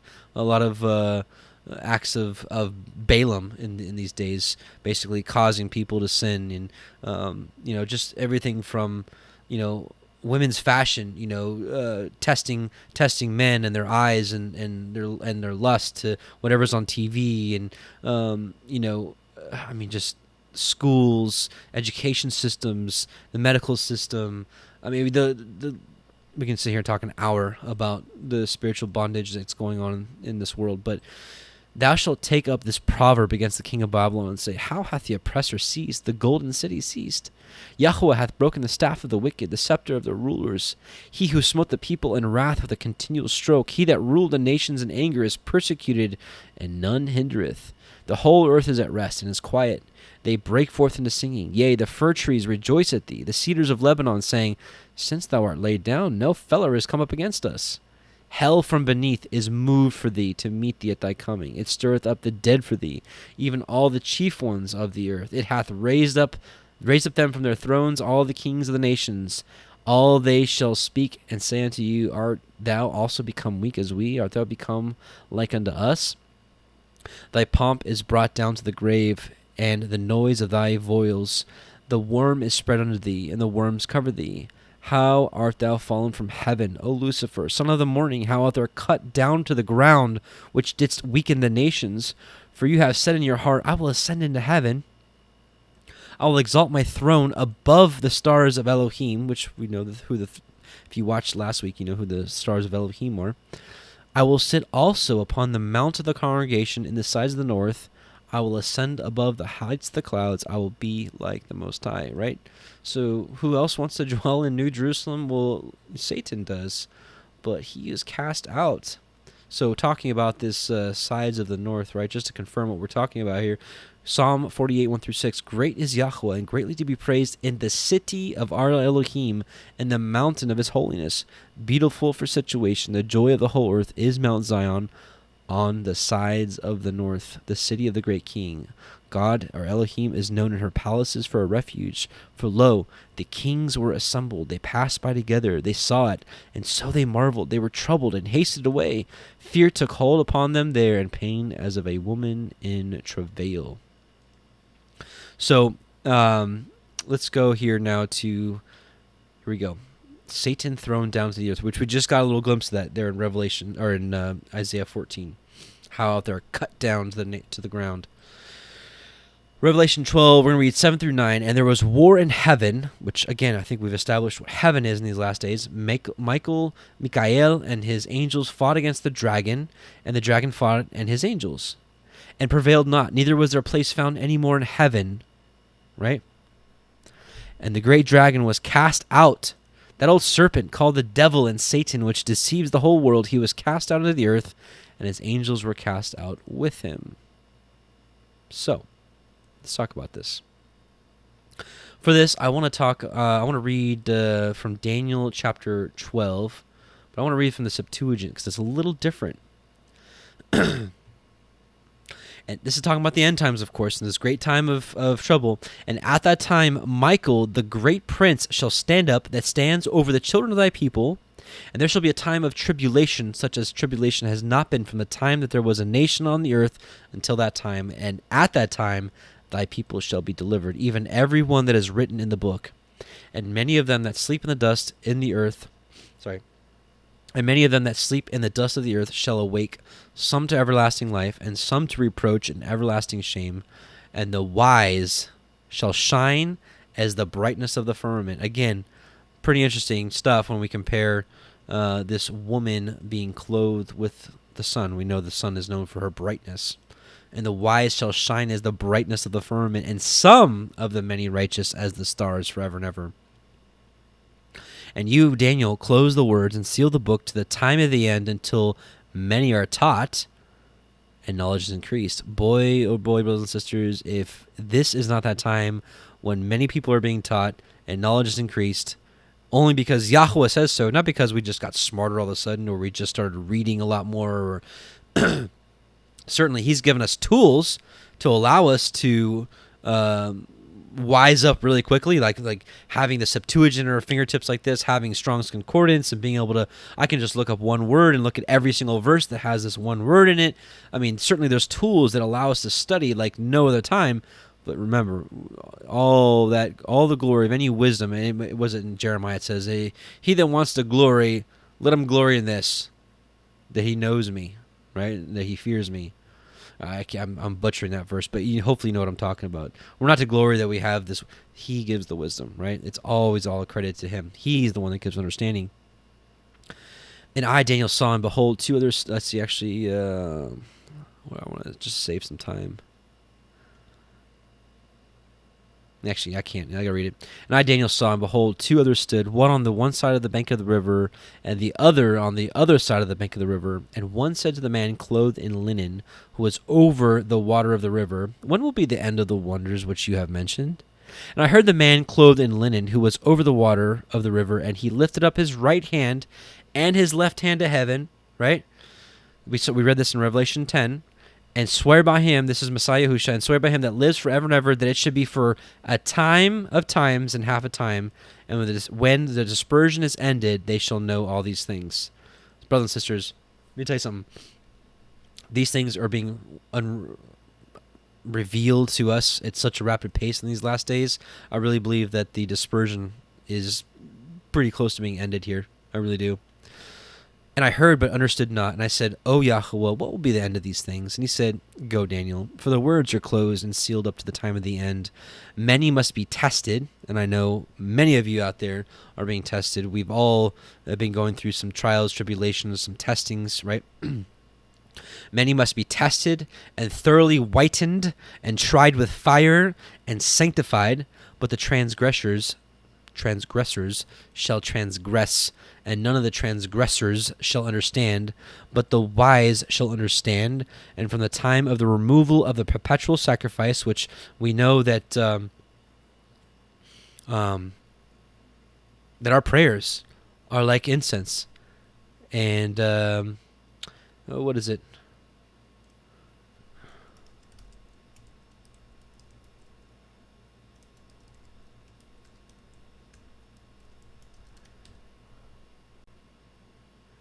Here we go. Psalm 141:2. Let my prayer be set forth before thee as incense, and the lifting up my hands as the evening sacrifice. And from the time of the removal of the perpetual sacrifice, the removal of his Kodeshim, when the abomination of desolation shall be set up, there shall be 1,290 days. Blessed is he that waits and comes to the 1,335 days. But go thou and rest, for there are yet days and seasons to the fulfillment of the end, and you shall stand in your lot at the end of the days. All right, the other one I want to read is Daniel chapter 10, and we're going to read verses 13 through whenever we stop. So this is going to show you here that, right, this war in the spiritual realm, right? Daniel chapter 10, verse 13. But the prince of the king, right? So this is This is when Gabriel comes to talk to Daniel. So this is the angel speaking to Daniel. It says, and he's saying, the angel saying, "But the prince of the kingdom of the Persians withstood me 21 days, and behold, Michael, one of the princes, came to help me, and I left him there with the chief of the kingdom of the Persians. And I have come to inform you of all that shall befall your people in the last days, for the vision is yet for many days." And when he had spoken with me according to these words, I turned my face to the ground and was pricked in the heart. And behold, as it were, the likeness of the Son of Man touched my lips, and I opened my mouth and spoke, and said to him that stood before me, "O my Adonai, at the sight of thee my bowels were turned within me, and I had no strength. How shall thy servant be able, O my Adonai, to speak with this my Adonai? And as for me, henceforth strength will not remain in me, and there is no breath left in me." Let's see. I want to keep reading. Here, actually, I'll just skip down here. And he said, this is verse 20, and he said, "Knowest thou wherefore I am come unto you? Now I will return to fight with the prince of the Persians. And I was going in, and the prince of the Greeks came. But I will tell you that which is ordained in the scripture of truth. And there is no one that holds with me in these matters but Michael your prince." That was pretty interesting stuff. But in any case, so obviously this is some sort of battle in the angelic realm, spiritual realm. And we know that Hasatan has access to the Most High. He's the one that accuses the brethren day and night. And how can he accuse us to Yahweh without being able to have access to Yahweh, right?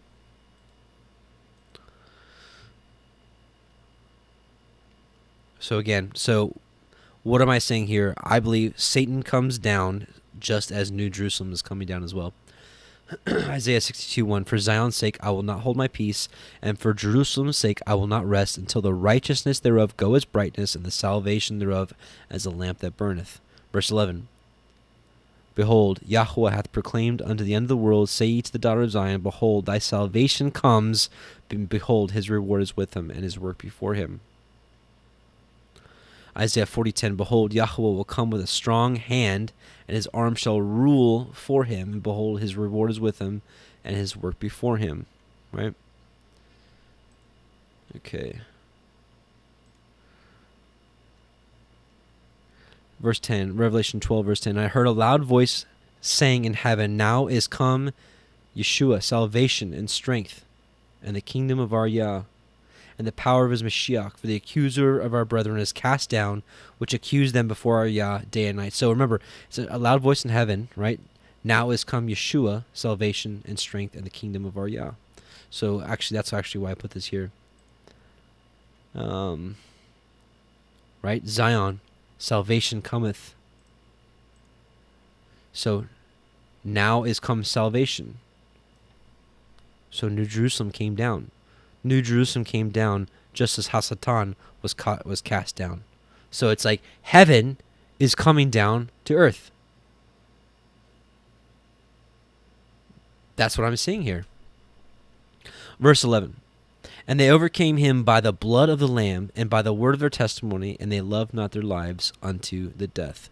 Let's look at a really good picture of this, of what that looks like. 2 Esdras 2:33-47, one of the best passages I think ever.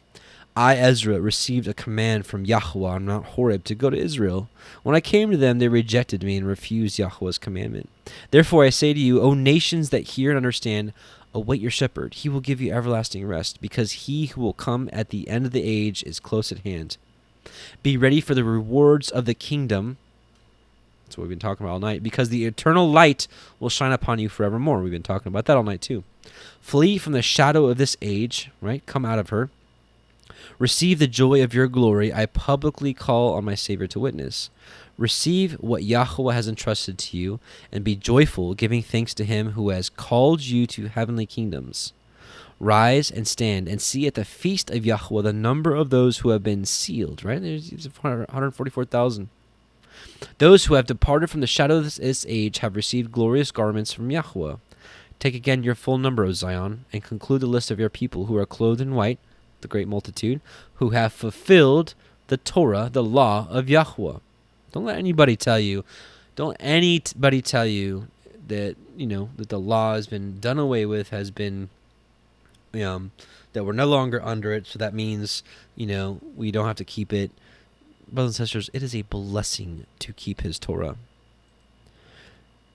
The only reason that the Torah might be a burden is if you love the world.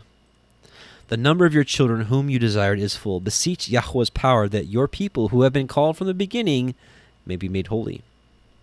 I, Ezra, saw on Mount Zion, this is the woman, I, Ezra, saw on Mount Zion a great multitude which I could not number, and they are all praising Yahweh with songs. The Song of Moshe is one of them, I'm sure. We'll be singing that at the end of tonight. In their midst was a young man of great stature, taller than any of the others, and on the head of each of them he placed a crown, but he was more exalted than they. And I was held spellbound. Then I asked the angel, Who are these, my Adonai? He answered and said to me, These are they who have put off mortal clothing and have put on the immortal, and they have confessed the name of Elohim. Now are they being crowned and receive palms. Then I said to the angel, Who is that young man who places crowns on them and puts palms in their hands? He answered and said to me, He is the Son of Elohim, whom they have confessed in the world. So I began to praise those who had stood so valiantly for the name of Yahweh. Are you standing stiffly for the name of Yahweh? And they overcame him by the blood of the Lamb and by the word of their testimony, and their love not their lives unto the death. Brothers and sisters, let us never forget that the only reason we were able to come back to the Father reconciled is through the blood of Messiah Yahushua, who died for us, whether it was a cross or a stake, whatever it was. His life was offered up for us for forgiveness of sins and to be reconciled back to the Father. No one could come back to the Father but through him. So praise be to Yahushua. Worthy is the Lamb to receive power and riches and honor and glory. Amen. Verse 12. Therefore rejoice, ye heavens, and ye that dwell in them. Right? Who is dwelling in heavens? We talked about it earlier, right? His Kodeshim are dwelling in the heavens, dwelling in New Jerusalem. Woe to the inhabitants of the earth, right? So at this same time, when New Jerusalem comes down and Satan comes down, it's going to be joy for some and it's going to be terror for others, right? So heaven is rejoicing, inhabitants of the earth who are still left. Woe to the inhabitants of the earth and the sea, for the devil is come down unto you, having great wrath, because he knows that he has but a short time. Talking about the rejoicing and weeping, right? 2 Esdras, again, chapter 2, 27 through 29, right before what we just read. Do not be anxious, for when the day of tribulation and anguish comes, others shall weep and be sorrowful, but you shall rejoice and have abundance. What we just saw here, right? Somewhere.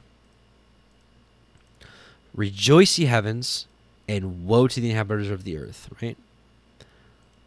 Others shall weep and be sorrowful, but you shall rejoice and have abundance. The nations shall envy you, but they shall not be able to do anything against you, says Yahuwah. My hands will cover you, that your sons may not see Gehenna. And then, of course, 2 Esdras 15, 24 through 27, he's making the clear distinction who goes and who stays. Woe to those who sin, right? We're talking about woe. Woe to the inhabitants of the earth and the sea, for the devil has come down unto you. Woe to those who sin and do not observe my commandments, says Yahuwah. I will not spare them. Depart, you faithless children. This is what we just read in Matthew 7, 21 through through 23 earlier. Depart from me, you workers of iniquity. I never knew you. Depart, you faithless children. Do not pollute my sanctuary, for Yahuwah knows all who transgress against him. Therefore he will hand them over to death and slaughter. For now calamities have come upon the whole earth, and you shall remain in them. For Elohim will not deliver you, because you have sinned against him. And continued to. Right? This is what we should be thinking about every day. I don't know. I only put the RSV up there for 2 Esdras because it won't pull up in the KJV. Luke 21:36. Watch ye therefore and pray always, that you may be accounted worthy to escape all these things that shall come to pass, and to stand before the Son of Man.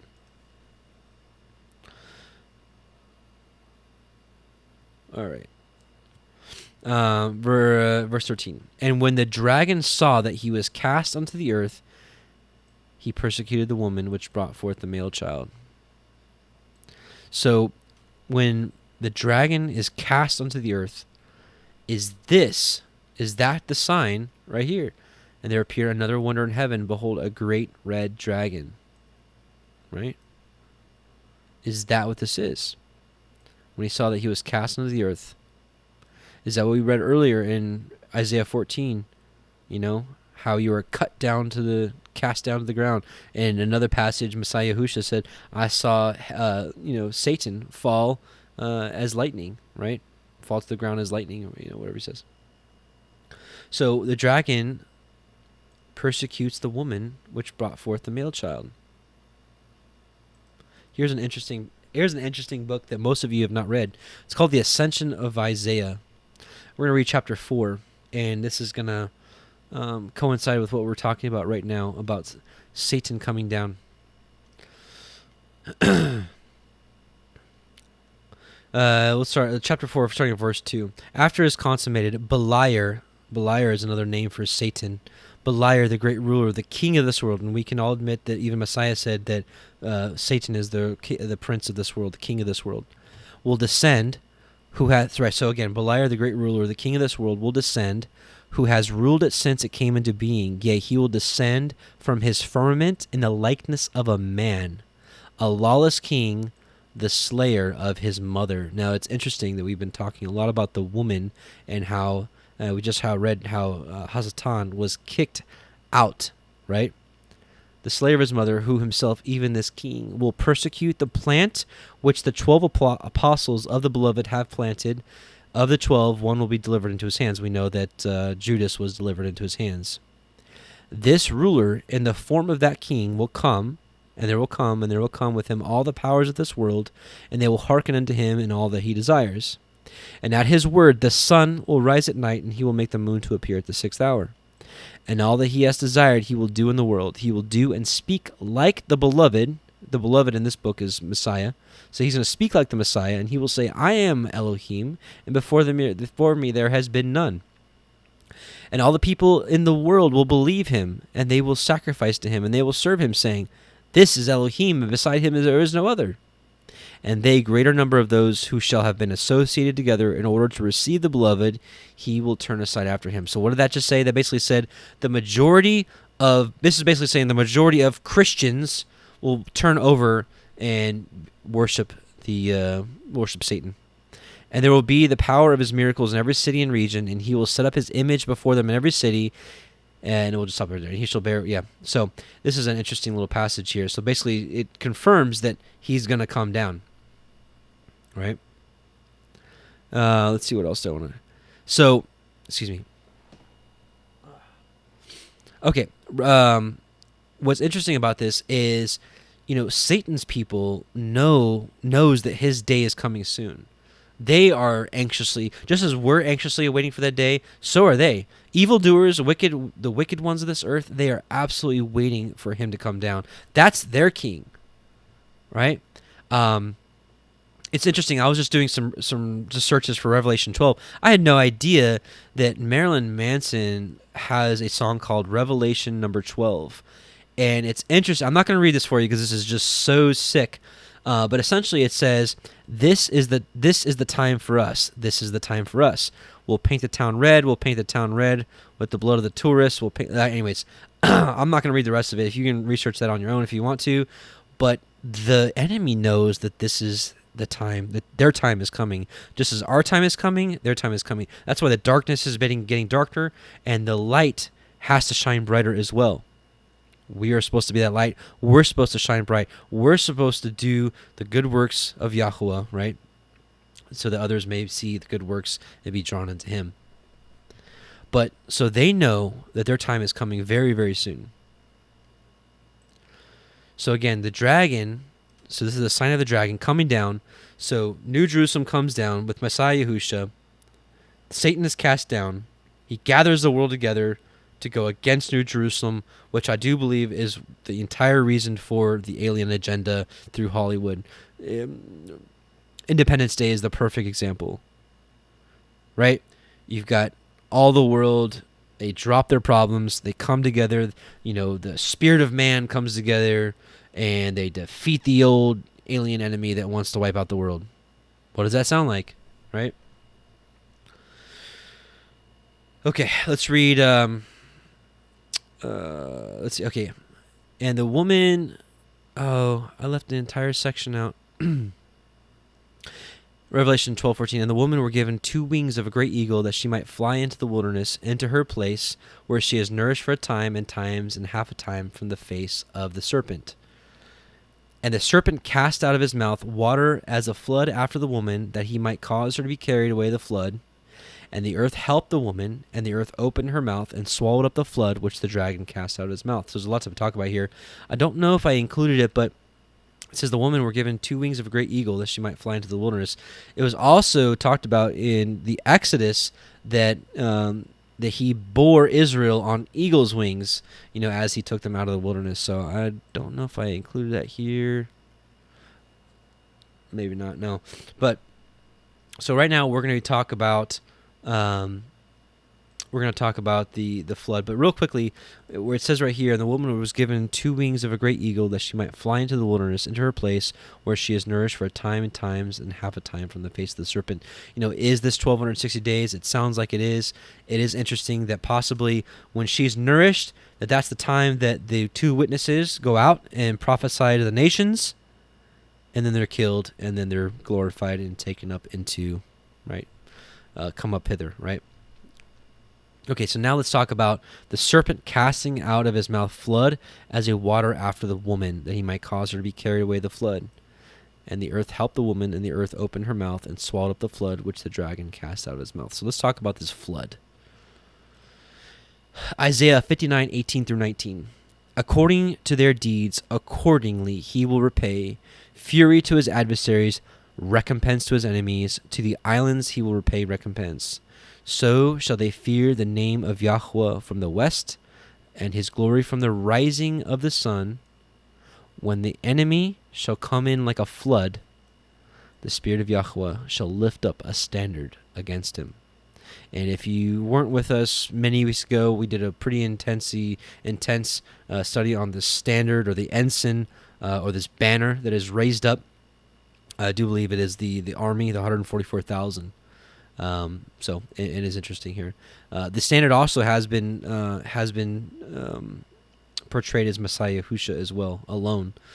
So could be either one. It is also interesting to note here, talking about the sun. We saw that the sun was shining upon the woman, clothed upon the woman. When the enemy shall come in like a flood. And again, this is what we're talking about here. The serpent casting out of his mouth water as a flood after the woman. Jeremiah 46:7 through 10. Who is this that cometh up as a flood, whose waters are moved as the rivers? Egypt riseth up like a flood, and his waters are moved like the rivers. And he saith, I will go up and cover the earth. I will destroy the city and the inhabitants thereof. Right? We're going to see it next week, but just a little sneak peek again. Just a little sneak peek again. This is about the beast in verse 6 here, right? And the beast, he opened his mouth in blasphemy against Elohim, to blaspheme his name and his tabernacle. And we saw earlier that the tabernacle of Elohim is New Jerusalem, and them that dwell in heaven, right? His tabernacle and them that dwell in heaven. I will destroy the city and the inhabitants thereof. Come up, ye horses, and rage, ye chariots, and let the mighty men come forth, the Ethiopians and the Libyans that handle the shield, and the Lydians that handle and bend the bow. For this is the day of YHWH Sevaot, of day of vengeance, that he may avenge him on his adversaries, and the sword shall devour, it shall be satiate and made drunk with their blood. For YHWH Sevaot hath a sacrifice in the north country by the river Euphrates. Isaiah 13:1 through 4. The burden of Babylon, which Isaiah the son of Amos did see, lift ye up a banner. So earlier we saw that, I meant to show this here, when the enemy shall come in like a flood, the spirit of YHWH shall lift up a standard, banner, ensign. These are all synonymous. She'll lift up a standard against him, right?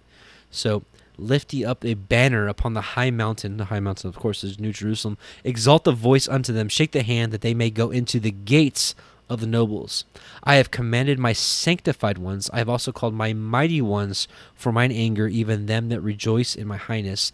The noise of a multitude in the mountains, like as of a great people, a tumultuous noise of the kingdoms of nations gathered together. Yahweh Sevaot mustereth the host of the battle, right? So it is very, very interesting, brothers and sisters. So Revelation 12, I really think, shows the beginning of all these series of events. So again, a lot of you have been asking for a timeline. I really believe that the revealing of New Jerusalem is the beginning of that, because it really looks like here, according to this chapter, if we can kind of put this all together at the same time, because it shows that New Jerusalem comes down with Messiah Yahushua. He's revealed, and again, he shines forth as the sun.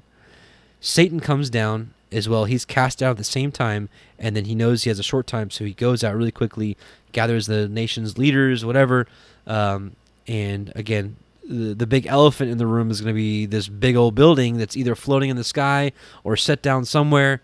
Regardless, he gathers the nations together against her.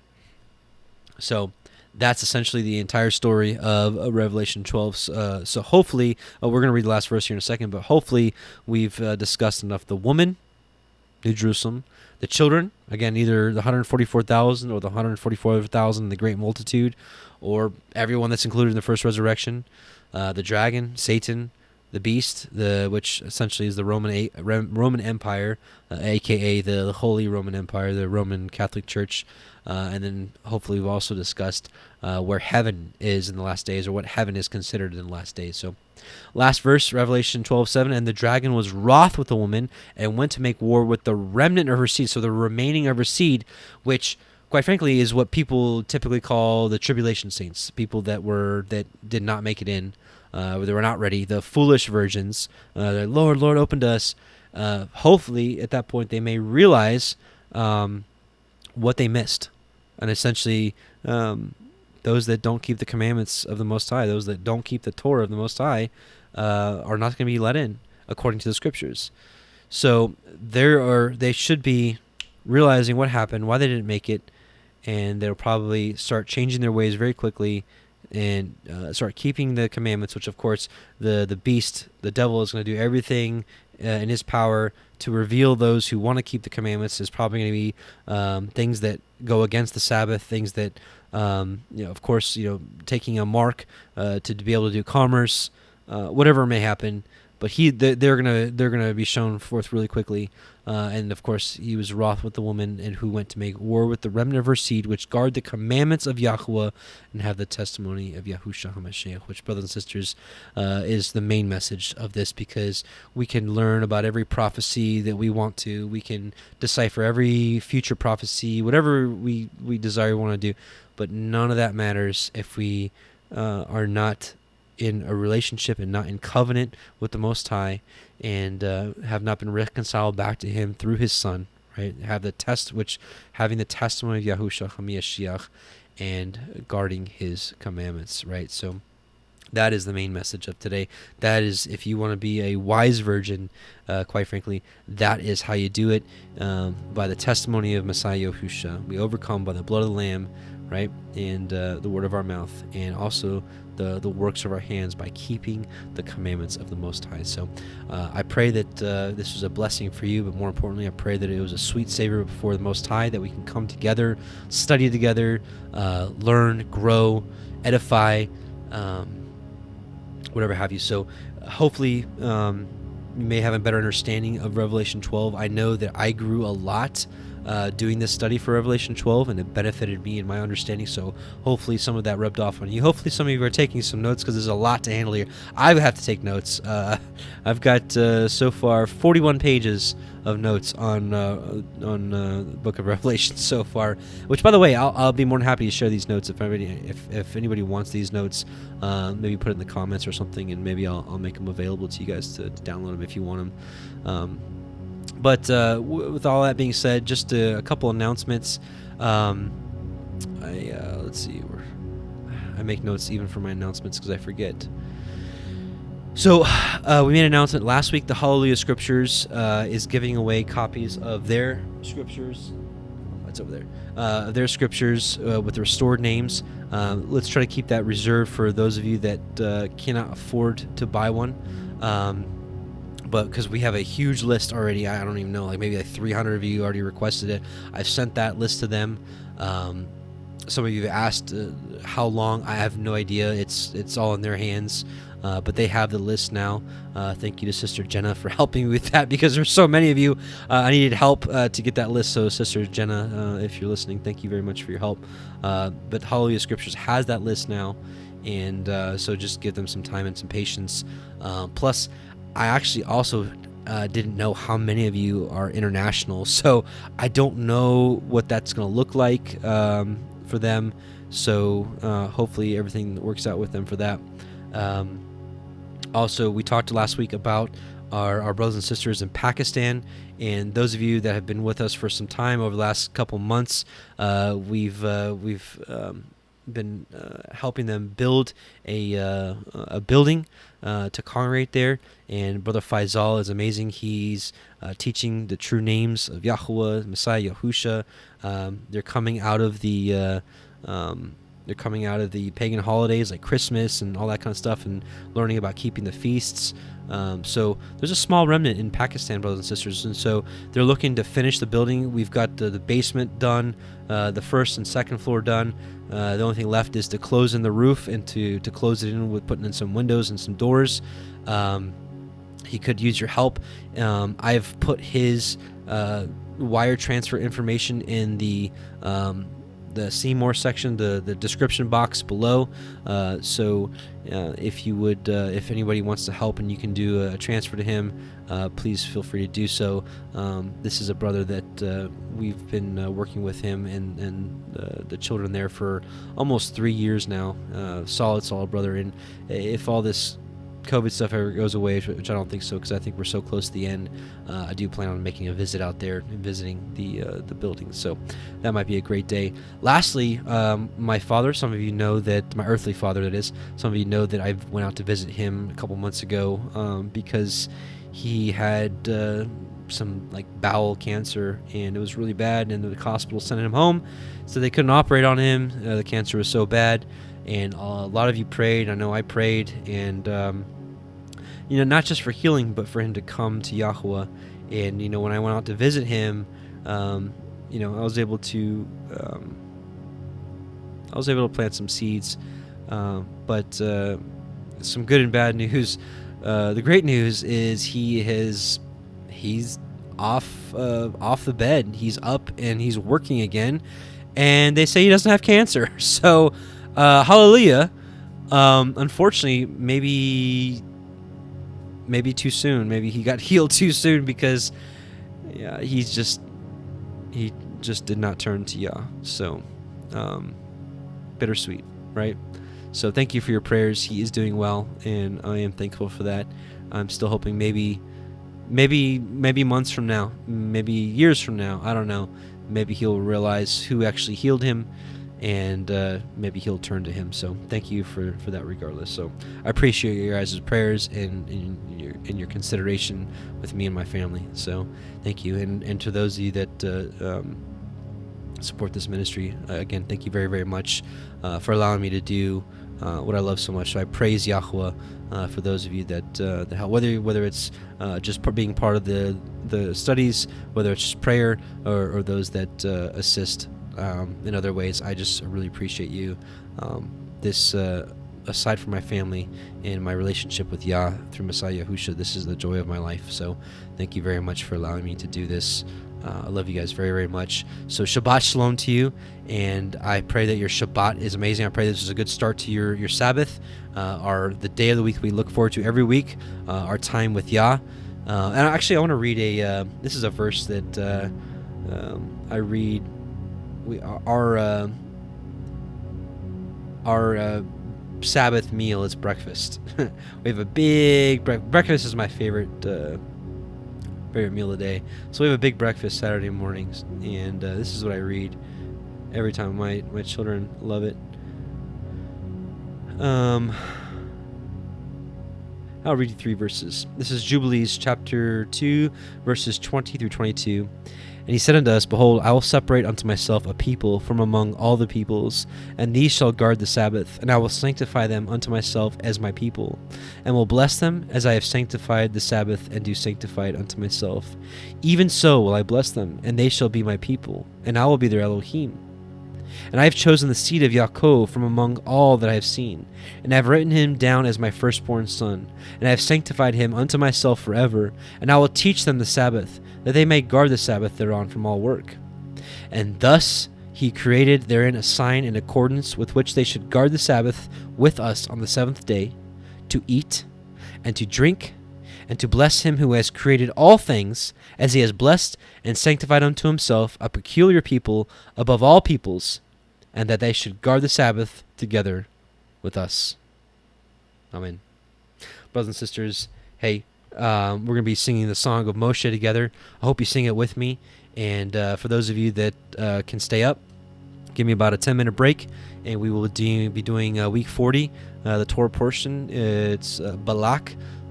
We got curses, blessings. We've got talking donkeys. It'll be a lot of fun. It'll be a lot of fun to study the Torah together. So give me about 10 minutes after this ends, and I'll be there with you, and I'll see you shortly. So blessings to you, brothers and sisters. Shabbat shalom to you, and we'll see you next week. And we'll be talking all about Revelation 13 and the beast of Revelation, the first and second beast, actually. So it depends on how far we get. So Song of Moshe, here we go.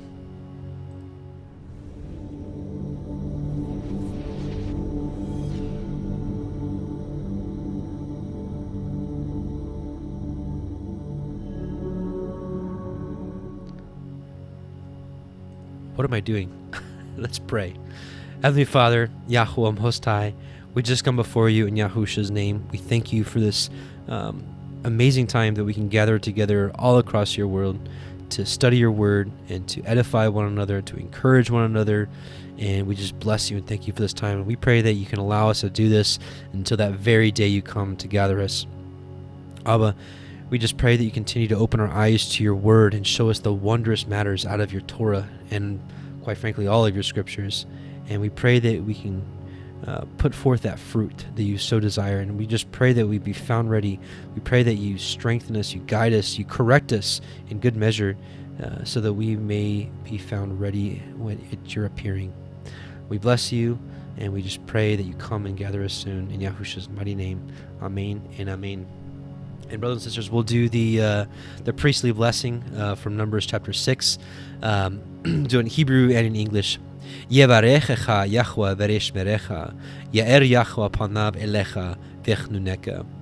Yesa Yahweh panav elecha ve'yashem lecha shalom. Yahweh bless you and keep you. Yahweh make his face shine upon you and be gracious unto you. Yahweh lift up his countenance upon you and give you peace. Song of Moshe, here we go.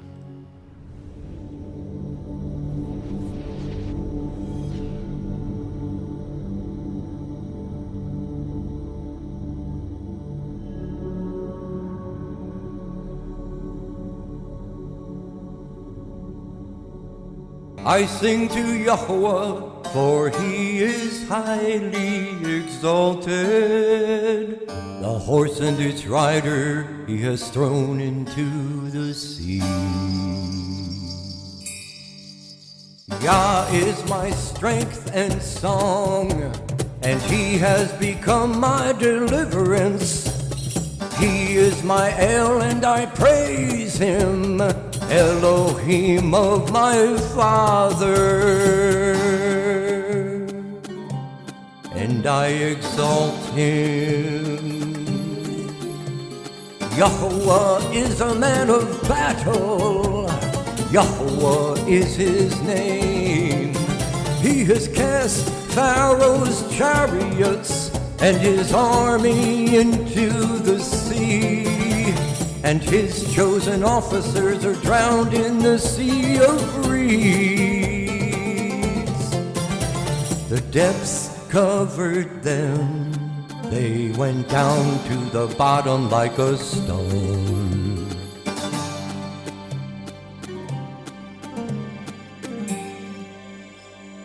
Your right hand, O Yahuwah, has become great in power.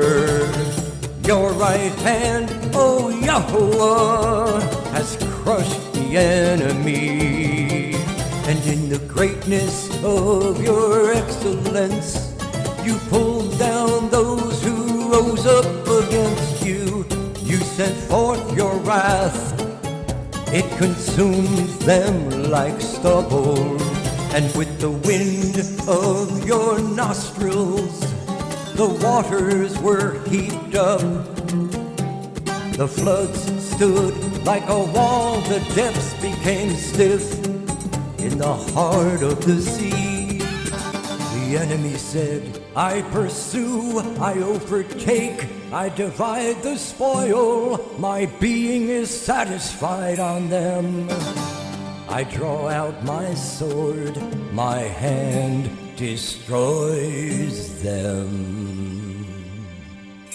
You blew with your wind, the sea covered them, they sank like lead in the mighty waters. Who is like you, O Yahuwah, among the mighty ones?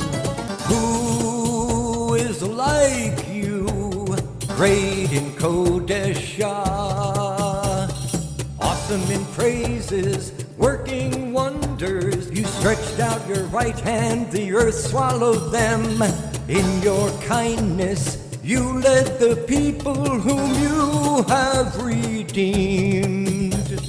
In your strength, you guided them to your Kodesh dwelling. Peoples heard, they trembled. Anguish gripped the inhabitants of Pelasheth. Then the chiefs of Edom were troubled, the mighty men of Moab. Trembling grips them, all the inhabitants of Canaan melted. Fear and dread fell on them by the greatness of your arm. They are as silent as a stone. Until your people pass over, O Yahuwah. Until the people whom you have bought pass over. You bring them in and plant them in the mountain of your inheritance, in the place, O Yahuwah, which you have made for your own dwelling, the Mikdash, O Yahuwah, which your hands have prepared. Yahweh reigns forever and ever.